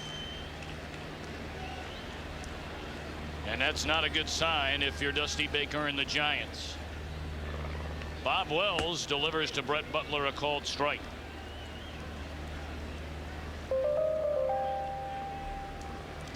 Giants with that 7-1 lead. They're in the 6th inning at 3Com Park. JT Snow a couple of home runs in that game. See the Marlins rolling along. The Mets pound away at Baltimore today. Cubs get a win at Cleveland. And Atlanta wails away on Boston Red Sox pitching. 1-2 to Butler. Yeah, that Braves team, Fred McGriff, showing some signs of waking up from a season-long slump. Starting to hit the ball with authority again, pull the ball into right field. Good chance to see that ball game last night with the turn back the clock uniforms. Both teams had Boston on the front of the jersey. Of course, the Braves started in Boston before moving on to Milwaukee and then eventually Atlanta. It just seemed very strange having 2 teams both wearing Boston on the front of their uniforms. Very odd indeed, like a split squad game down in spring training.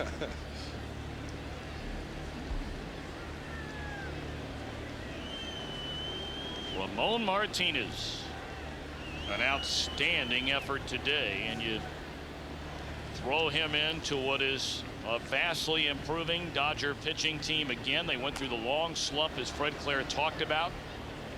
Their best pitcher from start to the current time all year long has been Chan-Ho Park. 13 wins, only 6 losses. Hideo Nomo had a terrific outing against Oakland 2 nights ago. They'll need him. But the man who's been pitching the best baseball the last 2-3 starts is Ishmael Valdez. And Thom Candiotti penciled in as a number 5 starter through the rest of the season, and Butler is hit in the back on a 1-2 pitch. A little overreaction by the crowd here at Dodger Stadium. Brett Butler took that one, probably about the best place you can get hit by a pitch. You can see him giving it a little rub down there at first base. Look out, hit him right in the pocket. You know, of course, Brett carries that water bottle in his back pocket to keep his mouth moist. Has no salivary glands now since the operation on his throat. Fortunately, the bottle was in the other pocket. Otherwise, he'd have to go change his uniform. You can see right there in that back pocket he carries a little flask. A lot of ball players in the past carried flasks in their pocket during the game. Yeah, well, a little different for Brett Butler than some of the old timers. Brett Butler strictly drinking water out there during the game to keep his mouth moist. Darren Lewis will pinch hit for Ramon Martinez, and Lewis looks at a strike. Lewis 2 hits and 7 at bats since coming over from the White Sox. He has stolen a base and scored a run. Dodgers generally would bunt in this situation, but they lead by 6 here in the bottom of the 6th inning. 2 on and nobody out.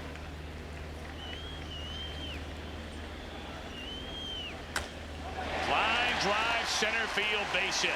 Rounding third, and coming in to score is Gagne. And we're seeing all the new pieces in this Dodger machine today. An 8-1 lead. Eric Young has knocked in 2, scored 3. Otis Nixon has knocked in 3 runs today, and now Darren Lewis, a punch hit run scoring single. Now this is a young man with a new lease on life here with the Dodgers. He found himself sitting that Chicago White Sox bench, coming into games as a defensive replacement in the 9th inning. A very rare start here and there. He's made up his mind. He's going to go to winter ball this year, even though he's got some considerable amount of time in the major leagues. He wants to show people what he can do. Well, he may get an opportunity down the stretch with the Dodgers to do that.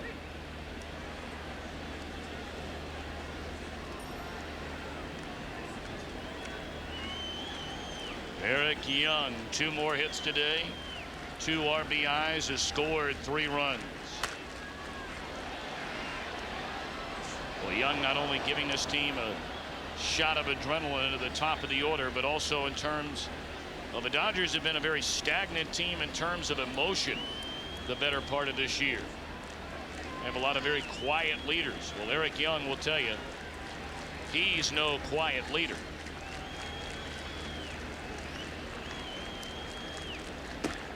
Strike 3 called on the inside corner. We asked about Eric Young bringing his brand of enthusiasm here to the Dodger team. I don't mind showing my emotions. Very enthusiastic and really love the game. So for me to come in and be laid back, as I've heard the Dodgers have been this year, that's just not me. And I'm not going to change my style of play the way I am. I'm going to come in and if it offends somebody, I hope it doesn't, but if it offends somebody, if they don't like me because I come in with a lot of energy, then that's something they have to deal with. Oh, we've seen a lot more smiles, a lot more laughing around that Dodger clubhouse and dugout, and why not when you're playing the kind of ball they are? But Eric Young, a big part of that. Young and Nixon, a big part of the Dodger offense today and over the last 2 weeks. You see today, that's what you want the guys at the top of the order to do. Get on base, make things happen, set the table for the big boys. Certainly getting it done today.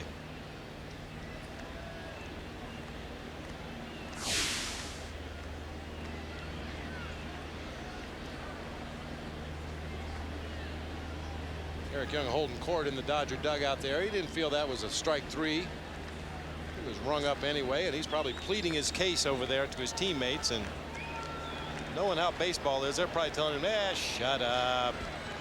You're out. Act like it. You know, just needling each other down there. Nixon looks at ball 1. Nixon, a 2-run single in the 2nd inning. A suicide squeeze bunt single to bring in a run in the 4th.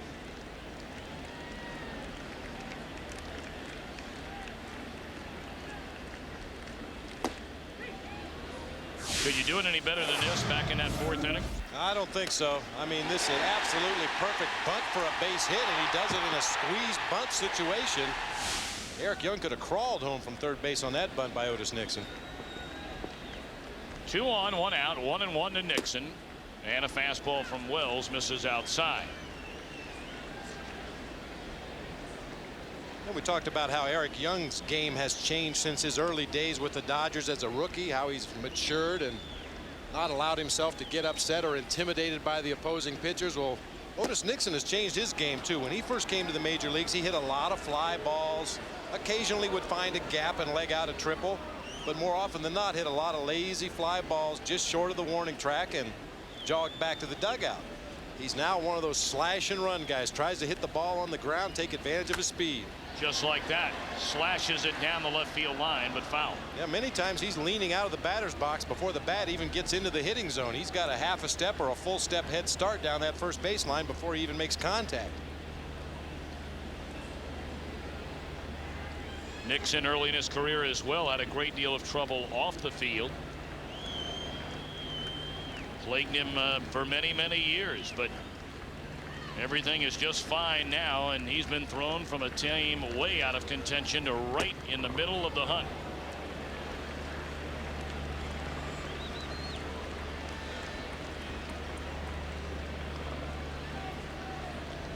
Dodgers are doing all the little things these days that make up a divisional championship. Not only timely hitting, great defense, pitching, but also a tremendous amount of hustle. You brought it up earlier, Bobby, the little things you didn't see from this team the first 3 months. And they're getting it from their superstar players as well as the bench players. A lot of times the great players in the game, they have an air of cool about them. Hustling sometimes to those guys is not considered cool, but when a team sees their superstar hustling, everybody has to hustle. 3-2 pitch, and Nixon again fouls it out of play. Otis Nixon doing his best Brett Butler impersonation here this at bat, fouling off the tough pitches from Bobby Wells, laying off some tough pitches around the borderline of the strike zone. Just hoping for some kind of a mistake that he can put into play. See Anaheim a couple of more runs, trailing the Giants by 4 now in the 6th inning. Slapped in the hole at short. They're going to go to third, trying to get the out there, and they got very close play. Rodriguez feeding Robbie at the bag. Butler, a late slide, may have injured himself at third base. Well, that was a nice play by Brian Robbie. He's playing his regular straightaway defensive position. You can see where he is. He initially goes after the ball. A-Rod is probably not going to have a play at Otis Nixon on first base, so Robbie just backs up. He knows he's in the vicinity of third base, puts both feet on the bag, and you'll get a look at Brett Butler's late slide here at third base. Looked like there was some indecision as to which foot to slide into the bag with. Hits it very hard with his left leg and takes a moment to gather himself before he gets up and jogs off the field. Mike Piazza, a quiet day, 0 for 3. You know, we were talking about hustle. This is one of the finest plays you'll ever see a catcher make. Oh, it's just being heads up out there on the field. Anytime there's a bunt down the third baseline with a runner on base, your responsibility is to cover third. Piazza goes down there, makes a leaping catch of a high throw from Eric Karros and slaps on the tag as the runner tried to get in underneath him. I mean, that's just one of those fundamental things of baseball you go over in spring training. Runner at first, a bunt down the third baseline. In effect, the third baseman and catcher trade places. The catcher is now covering third in the event that runner tries to go all the way from first around second and into third, and Piazza was there to make the play. And you know, Johnny Roseboro, one of the Dodger greats, says they practice this all the time, but he's never seen it happen in a game. I can't recall ever seeing it happen myself. What a great play by Mike Piazza just to catch that throw from Eric Karros and then to have the presence of mind to come down and put the tag on the sliding runner. And those are the things the Dodgers are doing right now as it goes to 2-2. And let's be honest about it. This is a team that, fundamentally speaking, the last number of years have not done all the little things to win games. Well, traditionally, the Dodger teams, the whole idea was stay close to them. They'll do something to beat themselves. Right. They'll fail to back up a bag. They'll throw to the wrong base. They'll do something fundamentally wrong to beat themselves. And they haven't been doing it, at least in the second half of the season. They've been doing everything right.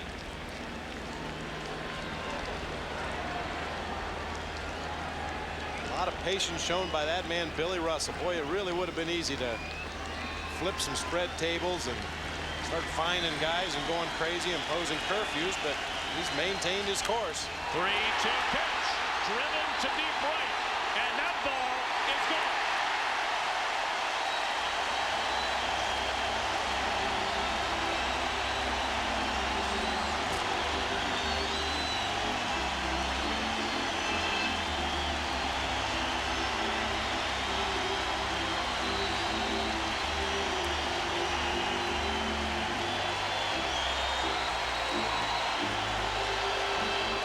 This crowd came in jacked up, and you can turn up the volume level a little bit. It's 11-1 Dodgers. Home run 37 for Mike, or 32 for Mike Piazza. Well, they're used to seeing Mike Piazza go deep the opposite way. They're not used to seeing those jackrabbits on the bases, and the fans are really getting into it. They can sense something special happening here at Dodger Stadium this year.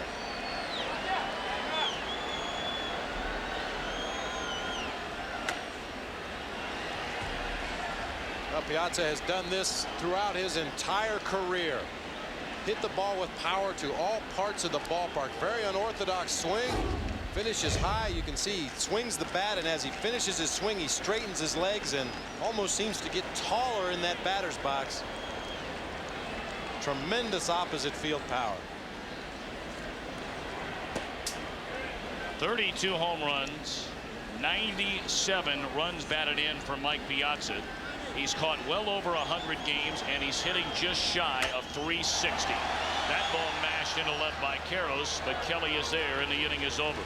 But the Dodgers get 4 more, 3 of them off the bat of their gunslinger, Mike Piazza. Back after these messages from your local station.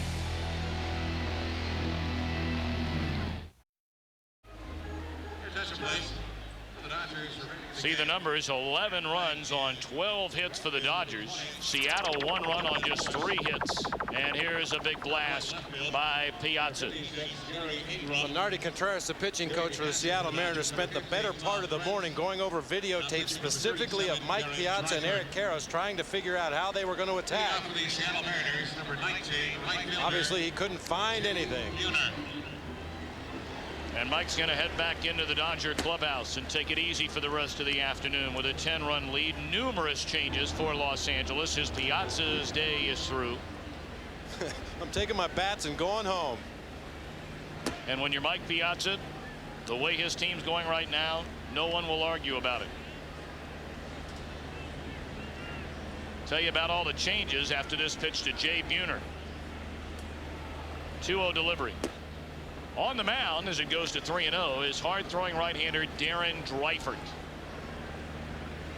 And he is some kind of tough. Thom Prince will now do the catching for the Dodgers as it's 3-1. They have a new left fielder as Gary Ingram has come on to take over for Brett Butler. And then in right field, Darren Lewis remains in the game, and Raul Mondesi will finish up. Buhner may have his second home run of the game, but it may be short, and it will be. Got it off the end of the bat a little bit out there, and Ingram had room at the warning track. Get a look at the revised defense. Ingram in left, Nixon remains in center, Darren Lewis in right, Dreifert on the mound, Thom Prince behind the plate. The infield remains the same. Boy, Dreifert, when Todd Worrell struggled a little bit recently, people were talking here in LA about giving Darren Dreifert a chance to close ball games. Well, he will one day. Gagne, his throw pulls Karros off the bag, and that'll more than likely be an infield hit for Amaral. And it is. Dreifert just has what they call a turbo sinker. He throws it very hard in the mid-90s. The pitch is constantly moving down, down, down, gets a lot of ground balls. Kind of guy you like to have on the mound in game-saving situations because he's not going to give up a lot of home runs.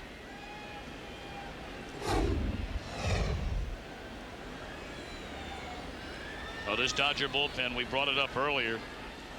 They have Worrell, who, yes, has blown 8 saves, but he's had an outstanding year nonetheless. High ERA, but he gets it done. And look at the cast around him since the All-Star break.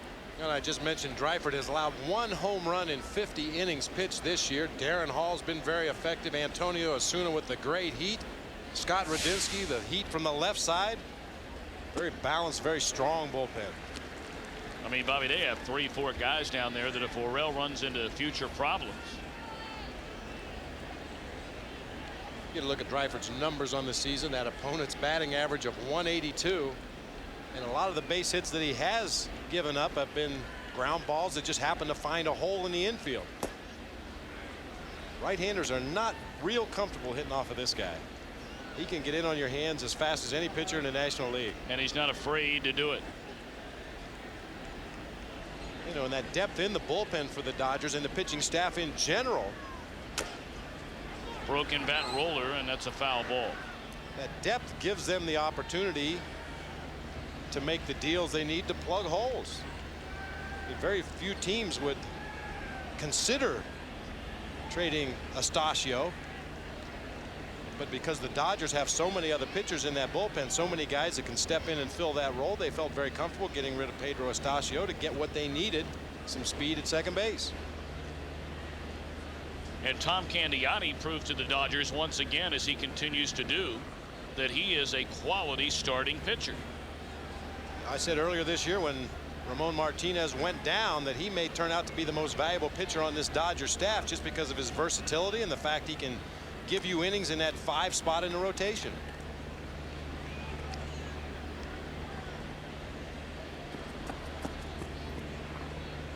Candiotti will be part of the rotation. He was in there with the injury to Ramon Martinez, joining Hideo Nomo and Valdez. Chan-Ho Park. on the ground, and that's a foul ball.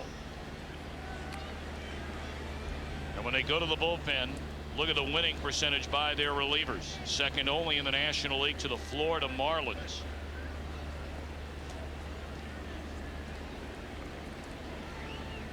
That can be a deceiving statistic sometimes, because many times the bullpen comes in with a lead, gives up the lead, and then ends up winning the ball game. Runner going, throw to second, and he is out. What a throw by Thom Prince. Gunning down Amaral, a strike him out, throw him out, double play, ends the Seattle 7th inning. Time to stand up and stretch. And the Dodgers may be stretching their lead in the National League West.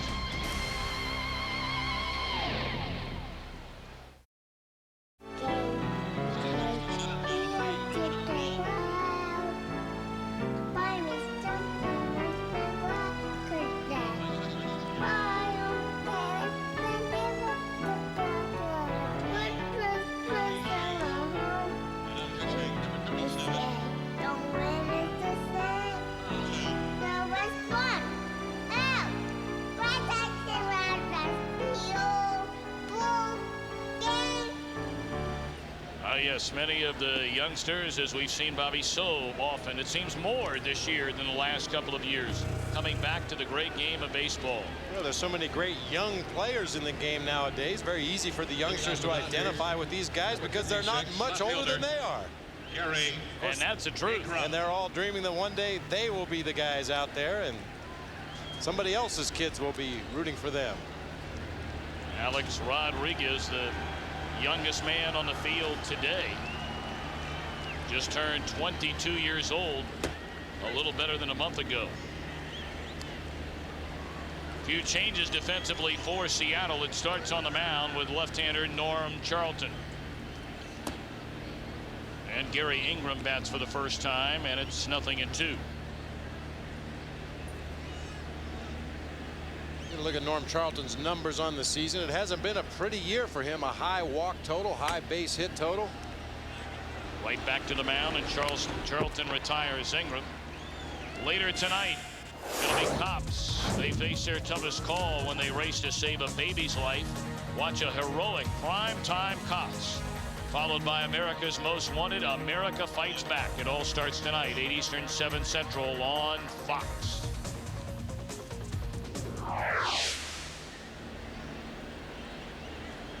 Of course, Norm Charlton is a big favorite of Lou Piniella's. Norm Charlton has taken the ball many times in the past for Lou and gotten the job done. He's having a rough time this year, but Lou has stuck by him religiously throughout this season.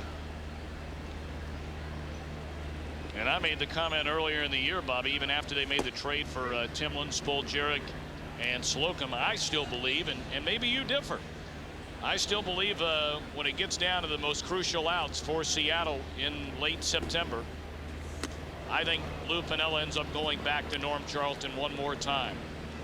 And I think that probably Norm Charlton's best days are behind him. That's not saying he can't do that, because he's certainly a veteran pitcher and knows how to get people out. But in the past, he had such an overpowering fastball, a devastating forkball. Those pitches are not quite as sharp as they were earlier in his career. And he's never been a guy that relies on working to the corners. He throws it for the middle of the plate and lets it go. Well, Lou Piniella watched as Charlton was part of arguably the best bullpen in the history of the game when it was Charlton and Rob Dibble setting up Randy Myers in Cincinnati. They were known as the Nasty Boys when the Reds won the World Series, sweeping Oakland in that 90 season with Piniella directing the ship. Ironic that now he faces maybe the situation of one of the worst bullpens. Now, what goes around comes around. The 5.93 ERA, the worst in the major leagues. 7 losses with a lead in the 8th inning. Boy, that is just devastating to a ball club, particularly a high-powered offensive ball club like the Mariners. They put their team in a position to win the game, and all you ask is give me 6 outs. And the bullpen has not been able to get it done throughout the majority of the season. And of those 8th inning leads, 5 of those have been when the Mariners led by 5 runs or more.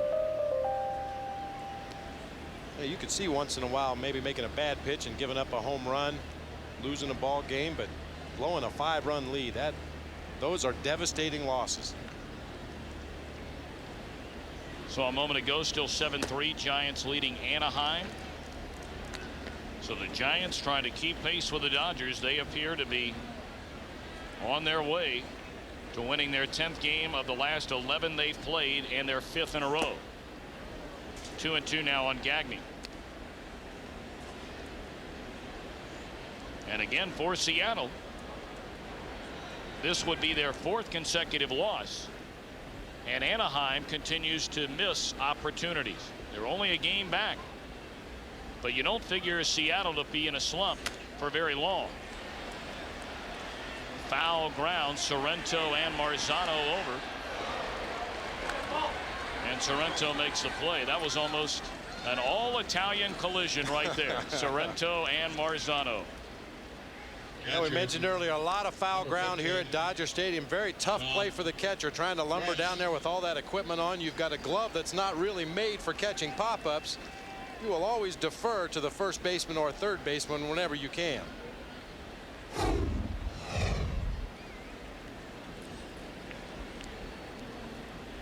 LA in front 11-1 in the 7th.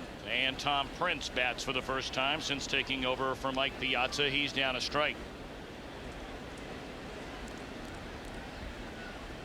Well, Bobby, be interested to get your thoughts on how this American League West will play out the remainder of the season. Talk more about that when the Mariners come to bat in the 8th inning and 2 down and 2 strikes on Thom Prince. But we've seen Seattle a number of times this season. Same holds true for Anaheim. This one on the ground, and Rodriguez gets the force to end the inning. So you want to stay tuned for that as the Professor Bob Brenly will break things down in the West. Then all Dodgers here today.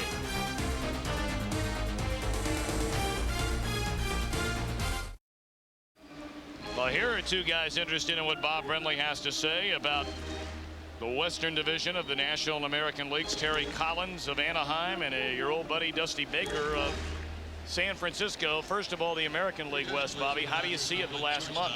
Well, as shaky as Seattle's bullpen has been throughout the season, I still think that when Randy Johnson gets back on the hill with Jeff Fassero and Moyer, they have enough starting pitching to keep them in the ball game. They got certainly enough offense to score the runs to win the ball games. Anaheim's injuries have been devastating. Todd Green was having a big year offensively behind the plate. Chuck Finley went down with the broken wrist. Mark Langston on and off the disabled list all year. And when push comes to shove, I always give the benefit of the doubt to the team with the experience. And Seattle has been there in the past. They've got some guys that have been through the wars. I think Seattle will be able to hang on, even though that bullpen is going to make it interesting. Joey Cora batting to begin things here in the 8th inning. And you see the remaining schedule after today. All but 3 of Seattle's games against losing teams. 2 of those will be against Anaheim, and those 2 teams only have 2 more games against one another. That can be very dangerous, though, playing against those sub-500 teams at this point of the year, because they really have nothing left to play for but personal statistics and perhaps a spot on the roster next year. You get a lot of young, hungry guys that want to show management what they can do and hopefully win a job next year. Those are the teams you really have to be careful for this time of season. Seattle found out about that the last 2 nights in Colorado. Cora fly ball into straightaway center field. Nixon there, 1 away. All right, what about the National League's Western Division? 2.5 game lead for the Dodgers coming into play today. Well, being a former Giant, as much as it hurts me to say it, I think this one is over. I mean, the Dodgers have fortified themselves in such a way that they have no weakness right now. Over? Over. Wow. I said it hurts me to say it. I mean, the Giants made the big move to pick up the pitching help that they needed, but they haven't come in and dominated the way people thought they were going to. The Giants bullpen has been a little shaky in its own right. Rod Beck, the incumbent closer, has fallen on hard times lately. A lot of people are looking for Roberto Hernandez to step in and take on more of a role as the closer with that ball club. But the Dodgers, as I said, with the recent additions, the speed, the enthusiasm, and the depth that they have in their pitching staff, unless they have a rash of devastating injuries, I don't see the Giants being able to catch them. That'll certainly make some news up in the Bay Area. Bob Brenly, the longtime Giant. Swing and a miss, and Kelly is out of there on strikes.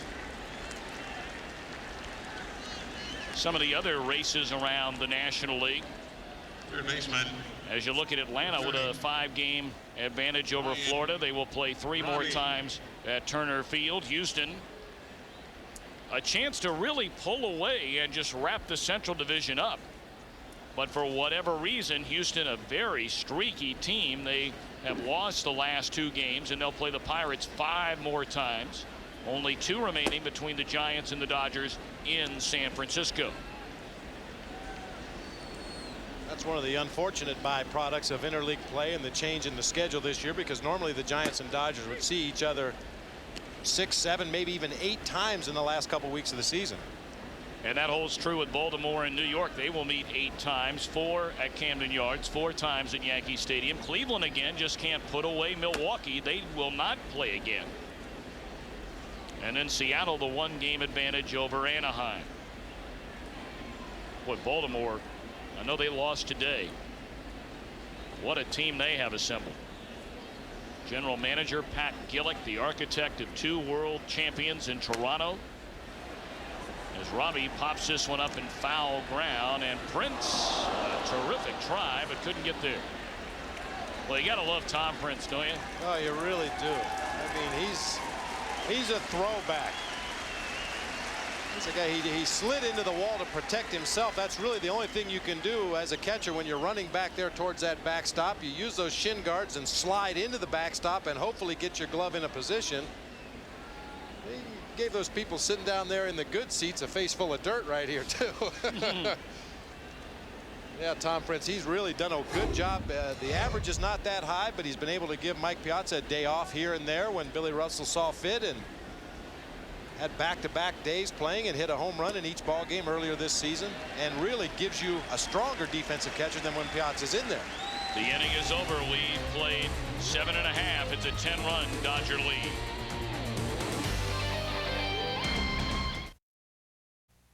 Fox Saturday Baseball Game of the Week, brought to you by Miller Genuine Draft, who reminds you it's time for better beer breath. By Gap Jeans. By Red Lobster, prepared so fresh you can taste it. And by Visa, it's everywhere you want to be.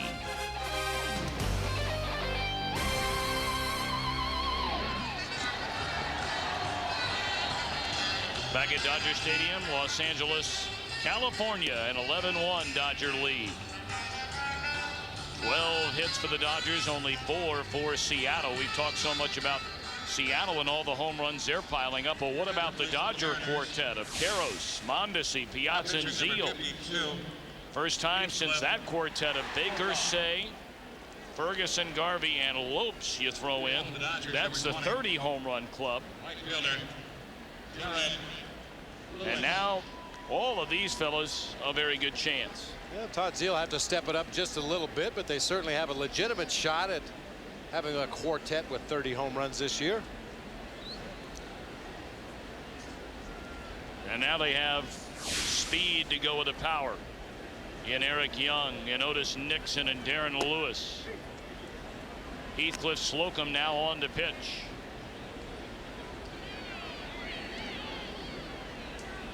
Slocum, the 0-8 record out of the bullpen. The high ERA close to 6. Features a sinker, slider, split-fingered fastball. This is one of the guys Lou Piniella was referring to this morning when he was talking about pitch location. Slocum has a tremendous arm. His pitches are all moving as they come to the plate. He just doesn't hit good spots often enough. Does not keep the ball away from the big hitters often enough.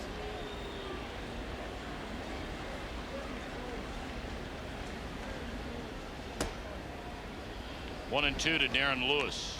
Slocum lost his 8th game Monday night at Boston.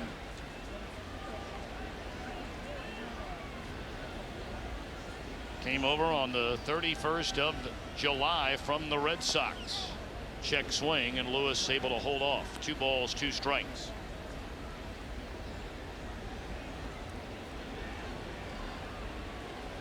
Dodgers' largest margin of victory this season. Twice they have won by 11 runs, and both times against San Francisco.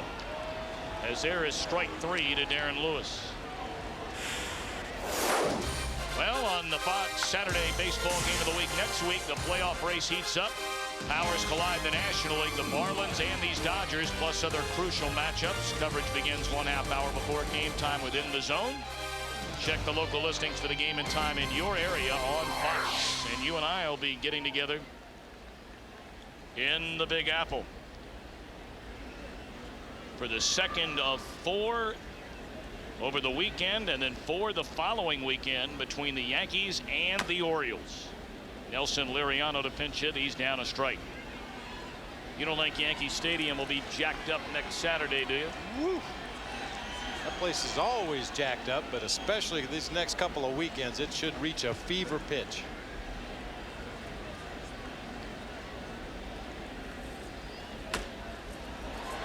Roller into center field, and a pinch hit single for Nelson Liriano.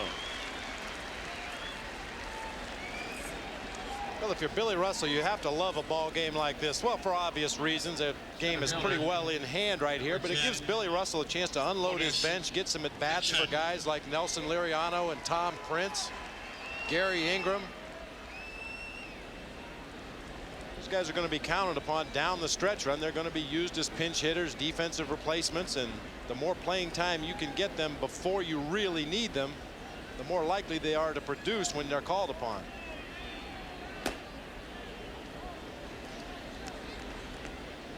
Otis Nixon, the batter, as you look at the story of Billy Russell, second in games all time wearing a Dodger uniform. Served as a bench coach under Tommy Lasorda, as well as a AAA managerial job at Albuquerque. Took over when Tommy had to retire last year. Directed the Dodgers into the postseason, where they were swept as a wild card entry by the Atlanta Braves.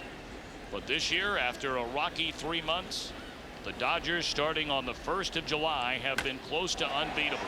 And now they have guys like Otis Nixon joining in on the party. Nixon, his 3rd hit of the game.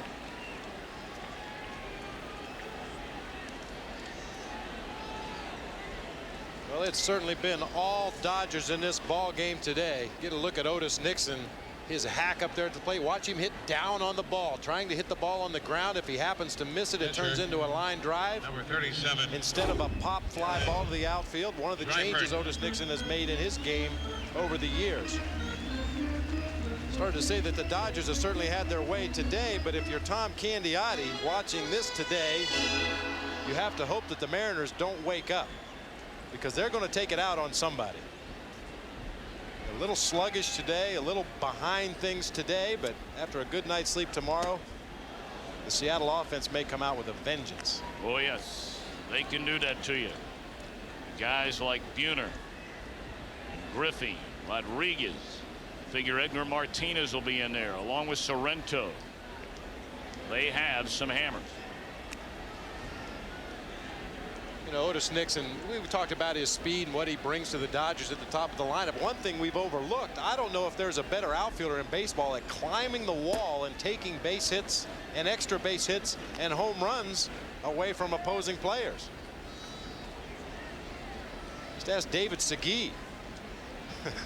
Well, how about a few years ago when he robbed Andy Van Slyke? Remember that catch? Oh, absolutely. We'll get a look at Otis Nixon. First day in a Dodger uniform. David Segui hits a drive to deep right center field, and Otis times his steps, times his leap, goes way above the fence to rob a home run. Just in case you thought that was a fluke, he gets David Segui again in the same ball game. Wow. Impeccable timing. I've never seen an outfielder that's able to go back to the fence and time his leap as accurately as Otis Nixon does on a consistent basis. And of course, we've documented what he can do when he gets on base as an offensive player. 1-1 to Karros. He has 2 hits and 4 at-bats, including his 27th home run of the season. It came in the 1st inning.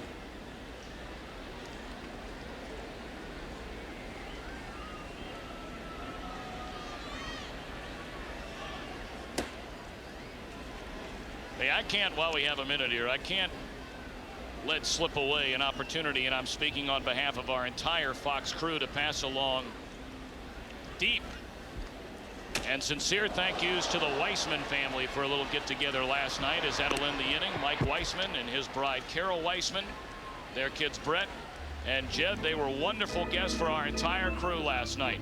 Wonderful home, wonderful family, and a great time.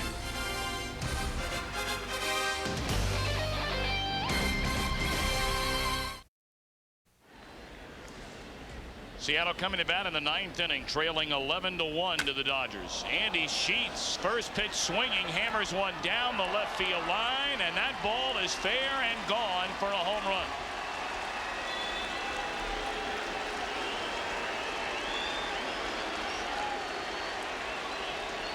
That makes it 11-2 Los Angeles.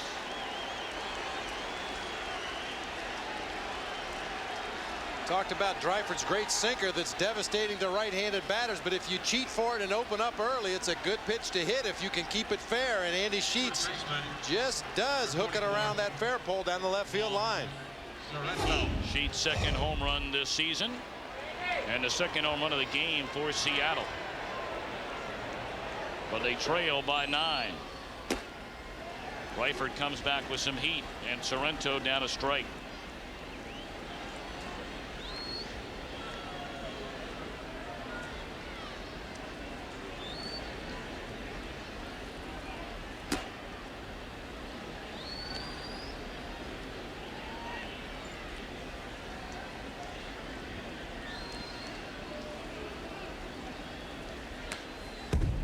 One and two now on Sorrento. Dodgers trying to go to a season best 19 games over 500. The Giants at last check were leading by 4 over Anaheim, and the lead for the Dodgers would remain at 2.5 in the National League's West. Seattle, meanwhile, in danger of losing its 4th consecutive game. Anaheim, as we mentioned, on the short end in San Francisco, and it would stay a game behind the Mariners. That one a roll foul. And while we have a moment, we'd like to pass along from all of us at Fox our condolences to the Tartikoff family. Brandon Tartikoff, the programming genius for many years at NBC, passed away during the week. Great fan of baseball, had his 40th birthday party here at Dodger Stadium in Los Angeles, and certainly our thoughts, prayers, and best wishes out to the Tartikoff family.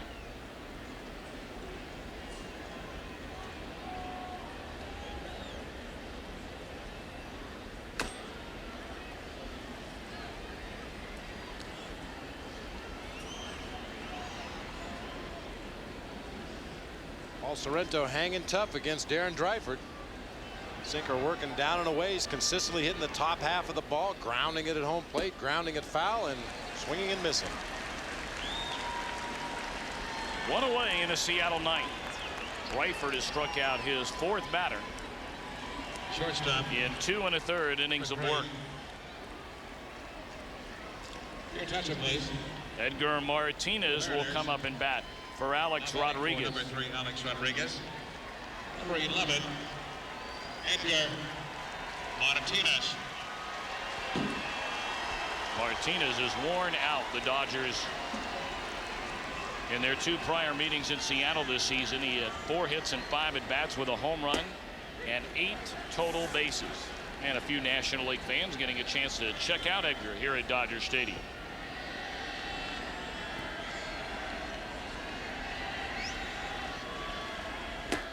I think, Tommy, one of the reasons Seattle has struggled so much in interleague play is the fact that they've lost this man in their lineup. Edgar Martinez is a major part of this Seattle Mariners offense, and because of the fact he's a defensive liability, no matter where you try to hide him on the field, they lose him for most of the games they play against the National League teams, with the exception of a pinch hit appearance here or there. I mean, I would defy any team to take your number 4 hitter out of the lineup and take your chances. You're going to lose more than you win. Line drive center field, but right at Nixon. And Seattle down to its final out. But we're just starting up Fox NFL Sunday tomorrow. It all begins with America's favorite pregame show, then catch all the hard-hitting NFL action highlighted by a rematch of The Super Bowl 2 years ago, the Cowboys and the Steelers. Don't miss the return of Fox NFL Sunday tomorrow, noon Eastern, 9 Pacific. Check local listings for the game and time in your area. And in our area, down Arizona way, we'll get the Cardinals and the Bengals. Who you like in that one, Bobby? I like the Bengals helmets. I've always been a big Boomer Esiason fan, and he was a backup for Arizona last year. Now he's with Cincinnati, so I'll take the Bengals. All righty. I'm with you on that one. Well, how about interleague play? This is the final week of interleague play. You see what these teams have done. The Dodgers have fared quite well. And the Mariners about to go to 0-7 on National League turf. Buhner lifts a fly ball down the right field line. It appears playable. Did he get it? No. Into the seats. Well, if the ball was catchable, Darren Lewis would have caught it. He covers as much ground in the outfield as any major league outfielder. I remember every time I see a play like that, it harkens back to when Pete Rose was playing the outfield here. He runs over to try and catch a ball like that, and the fan throws something at him. The very next batter hit a ball down there, the exact same spot, and he smoked him with a forearm. The game is over. The Dodgers have won again, their 5th in a row. 11-1, 11-2 the final. Steve Lyons and Chip Carey coming your way with scores and highlights in a moment.